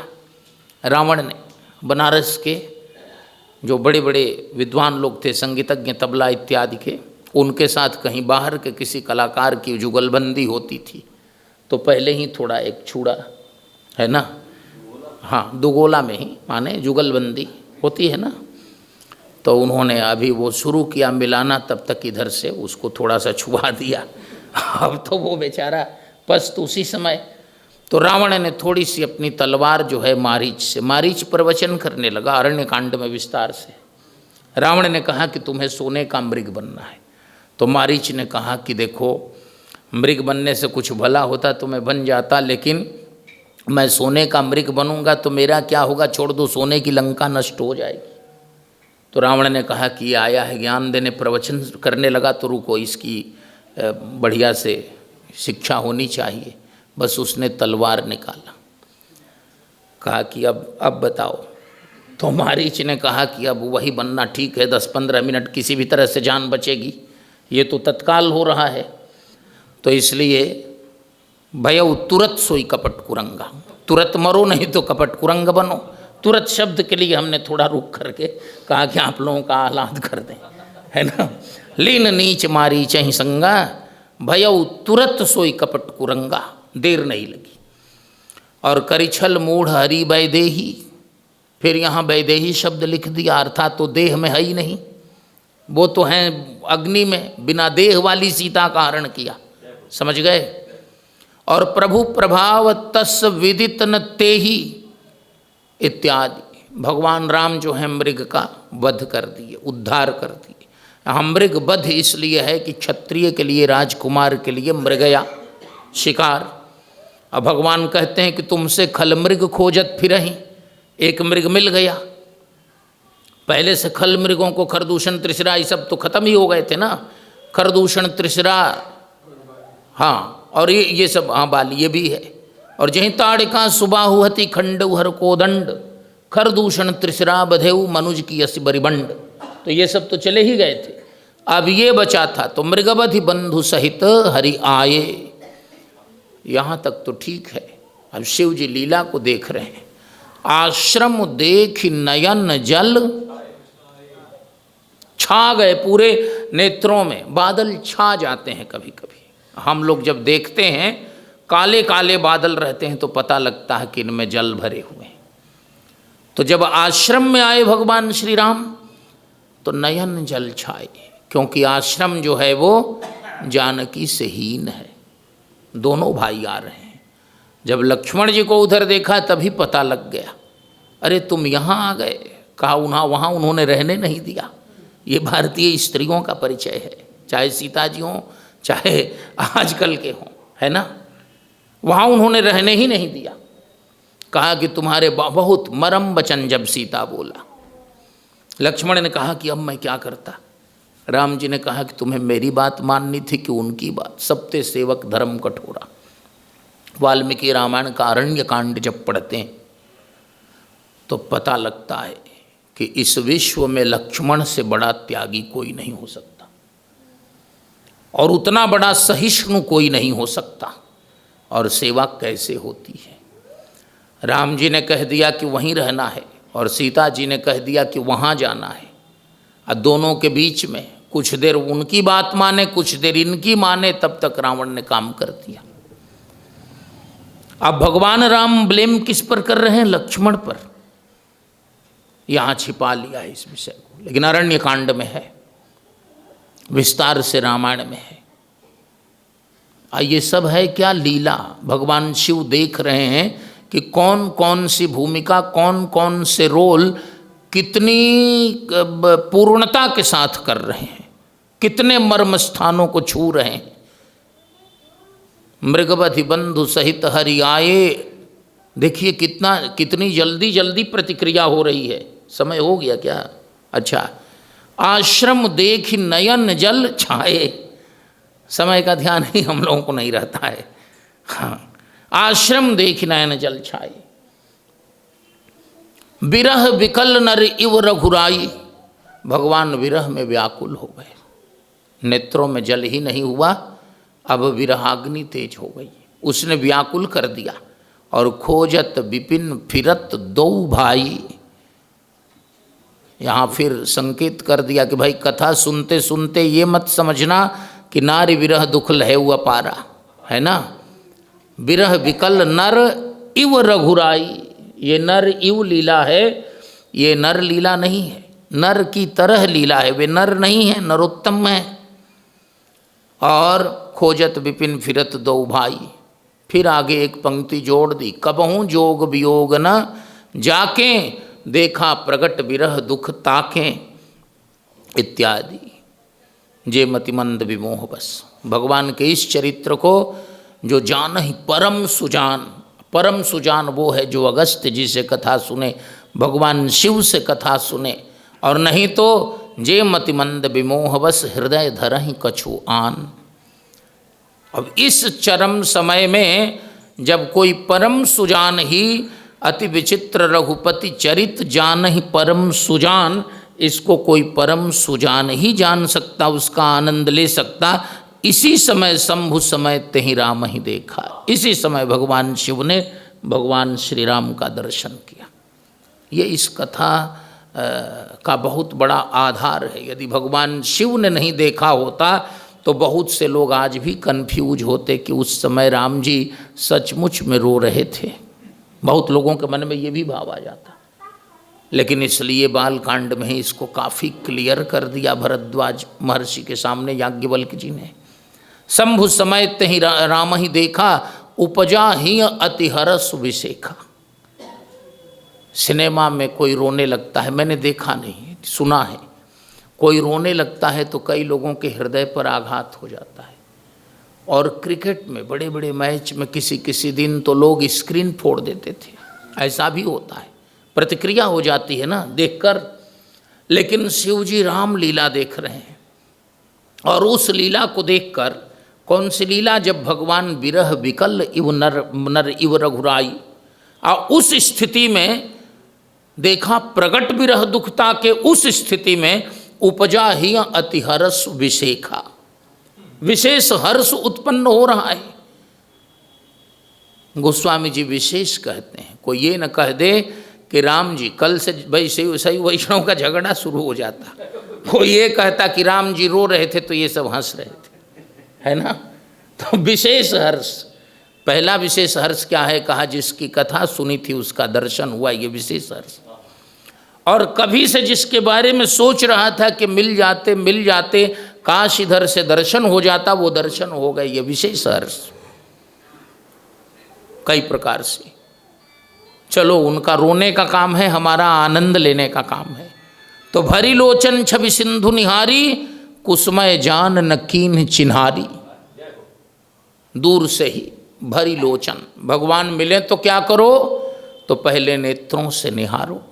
शास्त्र का वचन है, जहाँ भगवान की साक्षात श्री विग्रह हो, मूर्ति है, वहाँ आँख मूंद कर ध्यान करने की जरूरत नहीं है। आचार्य लोग जगन्नाथ जी के सामने गए, हाथ जोड़ लिया, और आदत थी कि भगवान के सामने जाएं तो आँख मूंद लें, आँखों को बंद कर लिया। जब आँख खोले तो देखा कि आंध्र प्रदेश के जंगल में खड़े हैं। भगवान ने वहाँ से उठा कर दिया कि जब आँख ही बंद करके ध्यान करना है तो सामने क्यों खड़े हो, चले जाओ जंगल में, वहीं आँख मूंद कर ध्यान करो, है ना। अरे जब मैं सामने हूँ तो आँखें खोल कर दर्शन करो। तो भरी लोचन छवि सिंधु निहारी, धर्मशास्त्र का पूरा पालन भगवान शिव कर रहे हैं।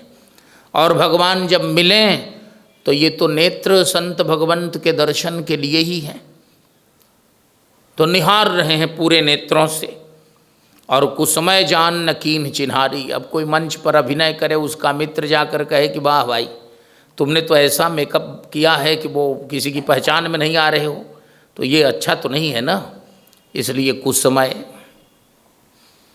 बाबा आपको उनको देखकर कष्ट नहीं हुआ, कहा बाबा परम सुजान है। और वो कौन है, कहा कबहूँ जोग वियोग न जाके, वे तो पहले ही पिता बचन तजिराज उदासी। वे कभी योग संयोग और वियोग कभी उनके जीवन में नहीं होता। वे तो कहीं से आते नहीं, कहीं से जाते नहीं, किसी के पास होते नहीं और किसी से दूर होते नहीं। कण कण में व्याप्त परमात्मा है, प्रेम ते प्रकट होई मैं जाना। यह जानने और बतलाने वाले बाबा हैं, तो बाबा को आनंद क्यों नहीं आए। शास्त्र का दूसरा वचन, भगवान मिल जाए, देवता मिल जाए, गाय मिल जाए, ब्राह्मण मिल जाए, सन्यासी दिख जाए, तो दूर से ही प्रणाम करना है। ये नहीं कि जाकर उसके चरणों में लिपट जाओ, उसके काम को रोक दो, है ना। गाय को प्रणाम करने गए, उसने कहीं सिंग लगा दिया, दूर से प्रणाम करो। भगवान शंकराचार्य जी ने कहा कि सब में एक ही ब्रह्म है, वेद की बात थी। बदमाश तो बहुत होते हैं। उन्होंने एक पागल हाथी को प्रेरित किया, आचार्य दौड़ने लगे, भागने लगे। तो कहा बाबा आपने तो कहा था कि ब्रह्म ही है। कहा मूर्ख कहीं के, तो हम में भी तो ब्रह्म है। ब्रह्म कह रहा है कि जब ब्रह्म मारने आए तो ब्रह्म को भगाओ, उसके सामने मत पड़ जाओ, है ना। हाँ ठीक। तो इसलिए भगवान शिव जो हैं, राघवेंद्र जी, भगवान शिव जो हैं दूर से प्रणाम कर रहे हैं। नज़दीक जाएंगे तो अभिनय गड़बड़ हो जाएगा। कोई कहेगा कि अरे भाई ये तो लीला हो रही है, बीच में शिव जी से बात कर रहे हैं, इसका मतलब रो नहीं रहे। माताएं कभी कभी रोती हैं आप लोगों को छोड़कर, औरों की बात हम कर रहे हैं। जिनको देखा है तो वो रोएंगी, उसी में बात भी कर लेंगी, उसी में नॉर्मली सब व्यवहार कर लेंगी, फिर शुरू। तो इसका मतलब लोगों को जमता नहीं कि वो सही में रो रही हैं। ऐसा होता है ना, उसी में बात भी कर लेंगे, उसी में हंस भी लेंगी, फिर रोना शुरू। इसका मतलब कोई एक अस्थाई काम है। संगीत में एक स्थाई होता है, अंतरा चल रहा है, समझ गए। तो इसलिए इनकी हमारी जुगलबंदी ही है। अब पूरा जानते हैं तो ऐसे में दूर से ही भगवान शिव ने जय सच्चिदानंद जग पावन, राम जी ने सुना होगा, नहीं सुना भगवान जाने, लेकिन सती ने सुन लिया कि ओहो रास्ते भर डिस्टर्ब थे, इन सबों को देखे तो और ज़्यादा डिस्टर्ब हो गए, और अब तो चरम हो गया। अब कह रहे हैं जय सच्चिदानंद जग पावन। ये दोनों रो रहे हैं अपनी पत्नी के लिए, और इनको अपनी पत्नी पास में है, उसकी बात समझ में नहीं आ रही है। और ये इन राजकुमारों को जो विरही वो प्रभु करत विषादा, और उनको ये सच्चिदानंद कह रहे हैं। इसका मतलब फिर दिमाग में आया कि नहीं ये पूरे गलत नहीं हो सकते। सती ने एक बार देखा कि थोड़ा टेस्ट लूँ, चेक करूँ। जब तबीयत खराब होने लगती है ना, तो जो अपने लोग हैं सबसे पहले ऐसे पकड़ते हैं। वो कोई BA MS नहीं है, वैद्य नहीं, MBBS नहीं है, लेकिन इतना जरूर पकड़ेंगे। कोई भी ऐसे पकड़ लेगा, फिर कहेगा कि बुखार तो नहीं है। अरे भाई तो छू क्या रहे हो, तुमको जब पता ही नहीं आ रहा है। तो सती ने थोड़ा देखा कि इनकी नाड़ी इत्यादि सब सही चल रही है कि नहीं। तो देखा कि अरे पुनि पुनि पुलकत कृपा निकेता, तो पूरे शरीर में पुलकावली है, पूरा शरीर रोमांचित है। भक्ति सूत्र में जो भगवान के मिलने, भक्ति के मिलने, दोनों एक ही है कि लक्षण बताए गए हैं, वो सारे लक्षण भगवान शिव के शरीर में दिखाई दे रहे हैं। जय सच्चिदानंद जग पावन, अस कहि चले मनोज न सावन। वहाँ यदि मनोज होता तो इनको देखकर तो भाग ही जाता ना। बैंक वाले मनोज न सुनने, है ना, मनोज ही थे ना। अच्छा, अस कहि चले मनोज न सावन। मैंने कहा एक जगह तो दो व्यक्ति आ गए, आपका हम लोगों ने क्या बिगाड़ा, हमने क्या हुआ, कहा हम दोनों का नाम मनोज है। आपने कहा आपके बारे में नहीं कहा था, ये दूसरा मनोज है। अस कहि चले मनोज न सावन, सती सुद चले जात शिव सती समेता, पुनि पुनि पुलकत कृपा निकेता। सती सुदशा शंभु कै देखी, उर उपजा संदेह विशेखी। एक ही दशा में शिव जी के हृदय में हरस विशेखी और सती के हृदय में संदेह विशेखी। कथा नहीं सुनने का दुष्परिणाम। संदेह क्यों हो रहा है? शिव जी पूरी तरह से डिस्टर्ब हो ही नहीं सकते। जानती हूँ मेरे पिता ने निर्णय किया है, सामान्य निर्णय नहीं है। शंकर जगत बंद्य जगदीशा, सुर नर मुनि सब नावत सीसा। एकदम अकाट्य है, जगत बंद्य जगदीश्वर है। त्वदन्यो वरेण्यो न मान्यो न गण्य, इनसे बड़ा कौन है। और लेकिन तिन्हनृप सुतन कीन परिणामा, तिनृप सुतन कीन परिणामा, कही सच्चिदानंद पर धामा। ये तो बड़ी विचित्र बात हो गई। पूरी दुनिया इनको प्रणाम कर रही है और ये राजकुमारों को प्रणाम कर रहे हैं। और भय मगन छविता सुबिलो की अजहू प्रीति उर रहती ने रोकी। वो तो बढ़ गए आगे ढूंढते हुए, ये इधर बढ़ गए, लेकिन अजहू प्रीति उर रहती न रोकी। अब यही संदेह आ गया, संशय सर्प, यही संशय सर्प है, आ गया।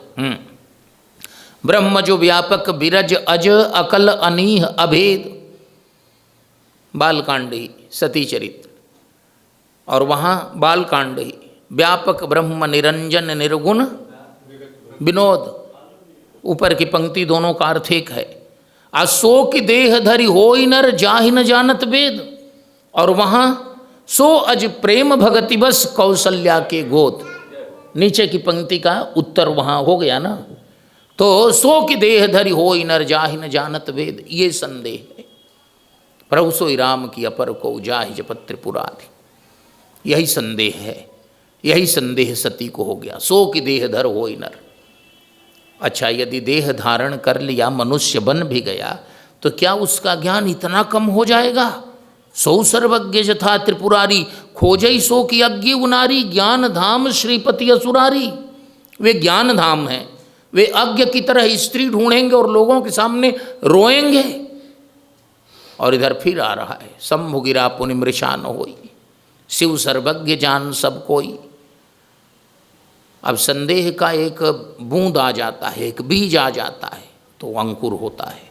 बढ़ते बढ़ते अब दोनों तरफ तर्क वितर्क।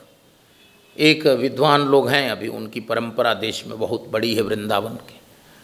तो आज से 25-30 साल पहले उनके कुछ शिष्य जो महापुरुष थे, उनके शिष्य, उनकी शिष्याएं विभिन्न नगरों में सत्संग करते थे 15 दिनों का। काफ़ी लोगों को बुलाया जाता था, जाकर पर्सनली निमंत्रण देकर मिल करके बाहर के लोग आए हैं, साधु संत हैं, तो सब आते भी थे, सुनते थे। तो एक दिन वे आस्तिक पक्ष रखते थे, एक दिन नास्तिक पक्ष, यही था। एक दिन भगवान हैं कि नहीं है, तो एक दिन हैं, एक दिन नहीं है। अब दोनों काम, दोनों में अकाट्य तर्क सब तैयारी किए थे, यही उनका काम था। पूजा हम करते हैं कि नहीं करते हैं, पूजा करनी चाहिए कि नहीं करनी चाहिए, इस तरह की बात।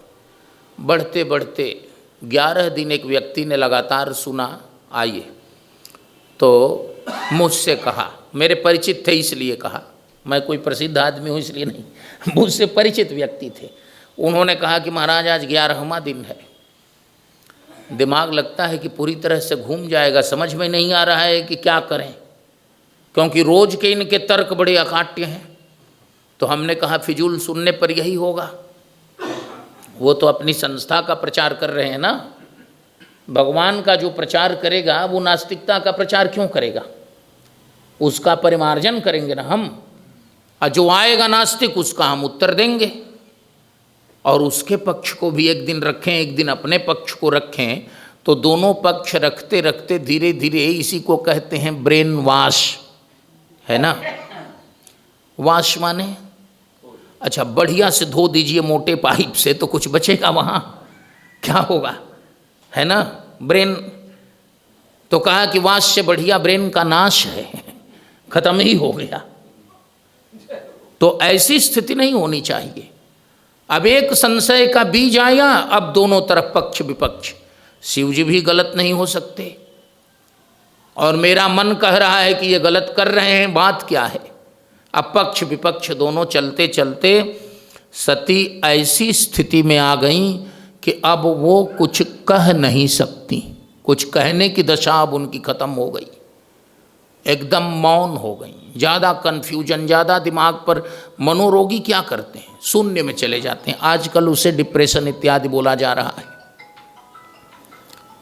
शून्य में चली गई। तो हर अंतर यद्यपि प्रगट न कहेऊ भवानी, लोग कहते हैं कि इनकी स्थिति ऐसी होगी कुछ बोल ही नहीं रहे, अब बोलने लायक नहीं है। तो हर अंतर जामी सब जानी, भगवान तो अंतर्यामी है, सब जान गए। जानने के बाद बस आइए विराजिए महाराज, बैठिए। इसी छंद तक आज कथा होगी, है ना। बस 2-4 पंक्ति और, तो दूसरी बार सुन लीजिए। सुनहि सती तब नारी स्वभाव। कुछ तो स्त्रीयोचित स्वभाव होता है, सबका अलग अलग स्वभाव है, इसमें स्त्री की निंदा नहीं, स्वभाव है। माँ का स्वभाव ही है वैसा, वो यदि हर बात को मान ले तो फिर चलना चलाना मुश्किल हो जाएगा। तो सुनहि सती तव नारी स्वभाव, संशय असन धरिये उर काऊ। इसका मतलब स्त्री शरीर में संशय धारण करने की क्षमता ज़्यादा रहती, धारण करती ही। संशय धारण कर ले तो विनाश ही हो जाएगा। मंथरा ने बहुत मामूली बात में कैकेयी के मन में संदेह उत्पन्न कर दिया। कद्रों बिनतहि दीन दुख तुम्हें कौशिला देव, थोड़ा सा बस इतने ही में तो मामला बिगड़ गया। तो स्त्री शरीर में संदेह या संशय के प्रतिष्ठित होने का खतरा पुरुष की तुलना में 10,000 गुना अधिक है। इसलिए सुनहि सती तव नारी स्वभावु, संशय असन धरिय उर काऊ। सती थोड़ा सुनने लगी, जो शून्य में थी अब वो सुनने में आ गई। तो भगवान शिव ने फिर कहा, जासु कथा कुंभज ऋषि गाई, भगत जासु मैं मुनि ही सुनाई, सोईमम इष्ट देव रघुवीरा, सेवत जाहि सदा मुनि धीरा। जितने बड़े बड़े मुनिंद्र, योगिंद्र, कविंद्र, राजेंद्र, ज्ञानिंद्र हैं, वो जिनके चरण कमलों का सेवन करते हैं, वही मेरे इष्ट देव भगवान श्री राम इस रूप में प्रकट हुए हैं और मैंने उनको प्रणाम किया है। मैं डिस्टर्ब नहीं हूँ, तुम डिस्टर्ब हो और संशय के कारण हो, क्योंकि कथा जो ऋषि ने कही वहाँ तुमने सुनी नहीं। फिर से सुनो, जासु कथा कुंभज ऋषि गाई। जिनकी भक्ति मैंने कुंभज ऋषि अगस्त्य जी को सुनाई, और सोईमम इष्ट देव रघुवीरा, सेवत जाहि सदा मुनिधीरा। मुनिधीर जोगी सिद्ध संतत विमल मन जहि ध्यावहि। संशय मन से उसका ध्यान नहीं हो सकता। कहिनेत निगम पुराण आगम जासु कीरति गावहि, सोई राम व्यापक ब्रह्म भुवन निकाय पति माया धनी। अवतरेउ अपने भगत हित निज तंत्र नित रघुकुल मणि। बस इतना ही, दोहा ठीक नहीं है, दोहा पर रोकना ठीक नहीं होगा। लाघनौर उपदेश तो यही। ये कौन है? राजकुमार नहीं है, ये अज्ञ नहीं है, ये वही हैं, लेकिन अवतरेउ अपने भगत हित, ये अपने भक्त के कारण अवतीर्ण हुए हैं। कौन कौन भक्त हैं? कहा पहला भक्त मैं हूँ, यदि अवतीर्ण नहीं हुए होते तो मैं इनका दर्शन कैसे करता। कौन भक्त हैं? कहा सबसे बड़े भक्त दशरथ जी महाराज हैं, जिन्होंने मनु होकर इतनी तपस्या की कि उस समय भी इनको प्रकट सगुण साकार उनके सामने आना पड़ा और तब कहना पड़ा कि वरदान मांगिए। मनु जी ने कहा आप मेरे बेटा बन जाइए, पुत्र बन जाइए। जो जगत का पिता है, जगदीश्वर है, अधीश्वर है, वह पिता पुत्र बन गया। अवतरेउ अपने भगत हित। कौन भगत हैं? कहा जनक जी। गिनते जाइए भक्तों को। कौन भक्त हैं? कहा वशिष्ठ जी। इन सब के लिए ये अवतार लिए हैं। कैसे अवतार लिए हैं? तो अवतरेउ अपने भगत हित, निज तंत्र नित रघुकुल मणि। ये सर्वतंत्र स्वतंत्र हैं। निज तंत्र, निज इच्छा निर्मित तनु माया गुण गोपार। कभी ब्रह्मा के तंत्र से और हमारे तंत्र से, अन्यों के तंत्र से ये नहीं आते, ये अपने तंत्र से आते हैं, स्वतंत्र हैं। स्वतंत्र कैसे हैं? कहा नित्य, नित्य हैं। ये नित्य परमात्मा हैं, अविनाशी हैं। सती को कथा ठीक लगी, लेकिन बहुत लोग ऐसा करते हैं, तुरंत बुखार हुआ, बढ़ गया, तुरंत दवाई ली, अब ढूंढने लगते हैं कि कोई लाभ अभी तक हुआ नहीं, इतनी जल्दी कैसे होगी। तबहि होई सब संशय भंगा, जब बहुकाल करिए सत्संगा। कछु काल, बहुकाल। अभी तो एक बार सत्संग हुआ, मन जम नहीं रहा है, क्योंकि संशय बढ़ गया है। मूल सत्संग का उच्छेदन हो गया तो संशय बढ़ गया। इस संशय की निवृत्ति कैसे हो? भगवान ने चाहा तो पुनः कल यथा समय। श्री राम जय जय राम। श्री राम जय जय राम। श्री राम जय जय राम। श्री राम जय जय राम। धर्म की अधर्म का, प्राणियों में विश्व का, गो माता की, गंगा माता की, भारत माता की। नमः पार्वती पतये हर हर महादेव। जासुनाम भवभीषज हरणघोरत्रयशूल सोकृपालु मोहितोपर सदा रहूं अनुकूल। कायेन वाचा मनसेन्द्रियैर्वा बुद्ध्यात्मना वानुसृतस्वभावात् करोमि यद्यत् सकलं परस्मै नारायणायेति समर्पयामि। श्रीहरये नमः। श्रीहरये नमः। श्रीहरये नमः।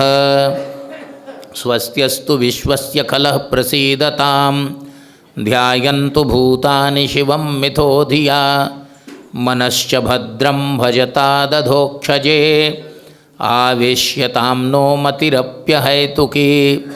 स्वस्ति प्रजाभ्यः परिपालयन्तां न्यायेन मार्गेण महिं महिषाः। गोब्राह्मणेभ्यो शुभमस्तु नित्यं लोकाः समस्ताः सुखिनो भवन्तु। नारायण यही बोल दें। आरती श्री रामायण जी की। आरती श्री रामायण कीरति कलित ललित सिंह पी की। कीरति कलित ललित गावत ब्रह्मादिक मुनि नारद। गावत वाल्मीकि विज्ञान विशारद।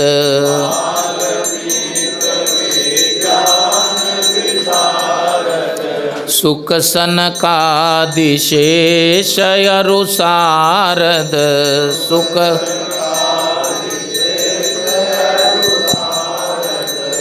बरनि पवन सुत कीरति नेकी।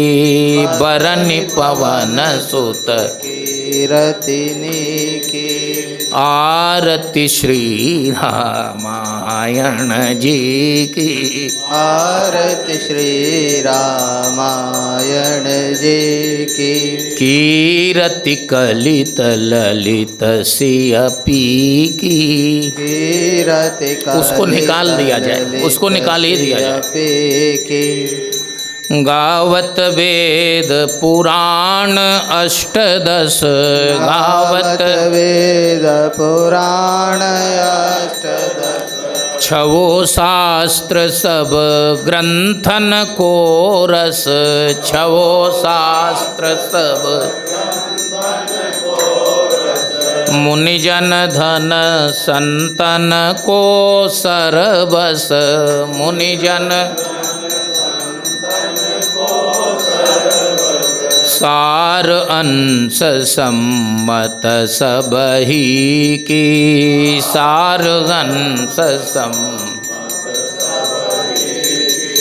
आरती श्री रामायण जी की। आरती कर लेने दीजिए, कर लेने दीजिए बारी बारी से। आरती श्री रामायण जी की। आरती श्री राम। गावत संतत शंभु भवानी, गावत अरुघट संभव मुनि विज्ञानी, अरुघट व्यास आदि कवि वर्ज बखानी, व्यास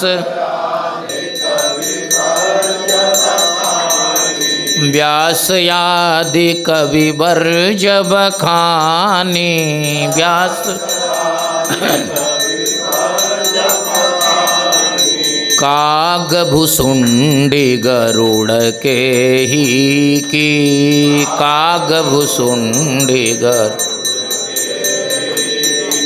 काग भुसुंडी गरुड़ के ही की,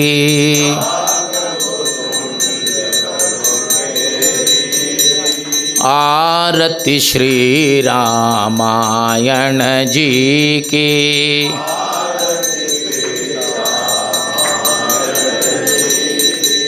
कलिमल हरनि विषय रस फीकी,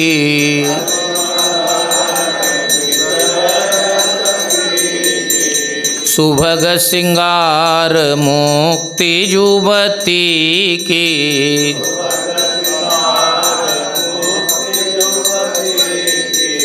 दलन रोग भव मूरी अमी की, दलन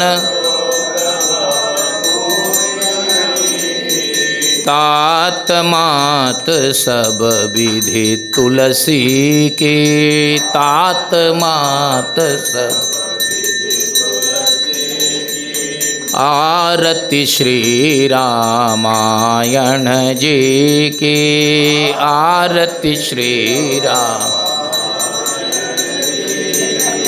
कीरति कलित ललित सिय पी की, कीरति कलित ललित सिय, आरती श्री रामायण जी की, आरती श्री राम। कर्पूरगौरं करुणावतारं संसारसारं भुजगेन्द्रहारं सदा वसन्तं हृदयारविन्दे भवं भवानी सहितं नमामि। नानासुगन्धपुष्पाणि यथा कालोद्भवानि च पुष्पाञ्जलिं मया दत्त गृहाण परमेश्वर। ओम यज्ञेन यज्ञमयजन्त देवास्तानि धर्माणि प्रथमान्यासन्न तेह नाकं महिमानः सचन्त यत्र पूर्वे साध्याः सन्ति देवाः। ओम राजाधिराजाय प्रसह्यसाहिने नमो वयं वै श्रवणाय कुर्महे समे कामान् कामकामाय मह्यं कामेश्वरो वै श्रवणो ददातु कुबेराय वै श्रवणाय महाराजाय नमः। ओम स्वस्ति साम्राज्यं भोज्यं स्वाराज्यं वैराज्यं पारमेष्ठ्यं राज्यं महाराज्यमाधिपत्यमयं समन्तपर्याय स्यात् सार्वभौमः सर्वायुषः अन्तादापरार्धात् पृथिव्यै समुद्रपर्यन्ताया एकराडिते तदप्येष श्लोकोऽभिगीतः मरुतः परिवेष्टारो मरुतस्यावसन् गृहे आवीक्षितस्य कामप्रेर्विश्वे देवा सभासदिति। ओम विश्वतश्चक्षुरुत विश्वतो मुखो विश्वतो बाहुरुत विश्वतस्पात् स्वं बाहुभ्यां धमति सम्पतत्रैद्या वा भूमिं जनयन्ति वैक। ओम एकदन्ताय विद्महे वक्रतुण्डाय धीमहि तन्नो दन्ति प्रचोदयात्। ओम तत्पुरुषाय विद्महे महादेवाय धीमहि तन्नो रुद्र प्रचोदयात्। महालक्ष्मी च विद्महे सर्वशक्त्यै च धीमहि तन्नो लक्ष्मी प्रचोदयात्। करचरणकृतं वा कायजं कर्मजं वा श्रवणनयनजं वा मानसं वा पराधं विहितमहितं वा सर्वमेतत्क्षमस्व। जय जय करुणाब्धे श्री महादेव शंभो। त्वमेव माता च पिता त्वमेव बन्धुश्च सखा त्वमेव विद्या द्रविणं त्वमेव सर्वं मम देव देव नाना सुगंध पुष्पाणि यथा कालोद्भवानि च पुष्पांजलिं मया दत्तं गृहाण परमेश्वरः नमः सर्वजग हितार्थाय जगदाधार हेतवे साष्टांगोऽयं प्रणामस्ते प्रयत्नेन मया कृतः। प्रेम से बोली रघुनंदन राघवेंद्र सरकार की, पवन सुत हनुमान जी महाराज की, उमापति महादेव की, समस्त श्रोता समाज की। नमः पार्वती पतये हर हर महादेव। धर्म की अधर्म का प्राणियों में विश्व का गौ माता की गो हत्या ब्रह्मलीन पूज्य श्री स्वामी करपात्य जी महाराज की, पूज्य श्री सद्गुरुदेव भगवान की। नमः पार्वती पतये हर हर महादेव।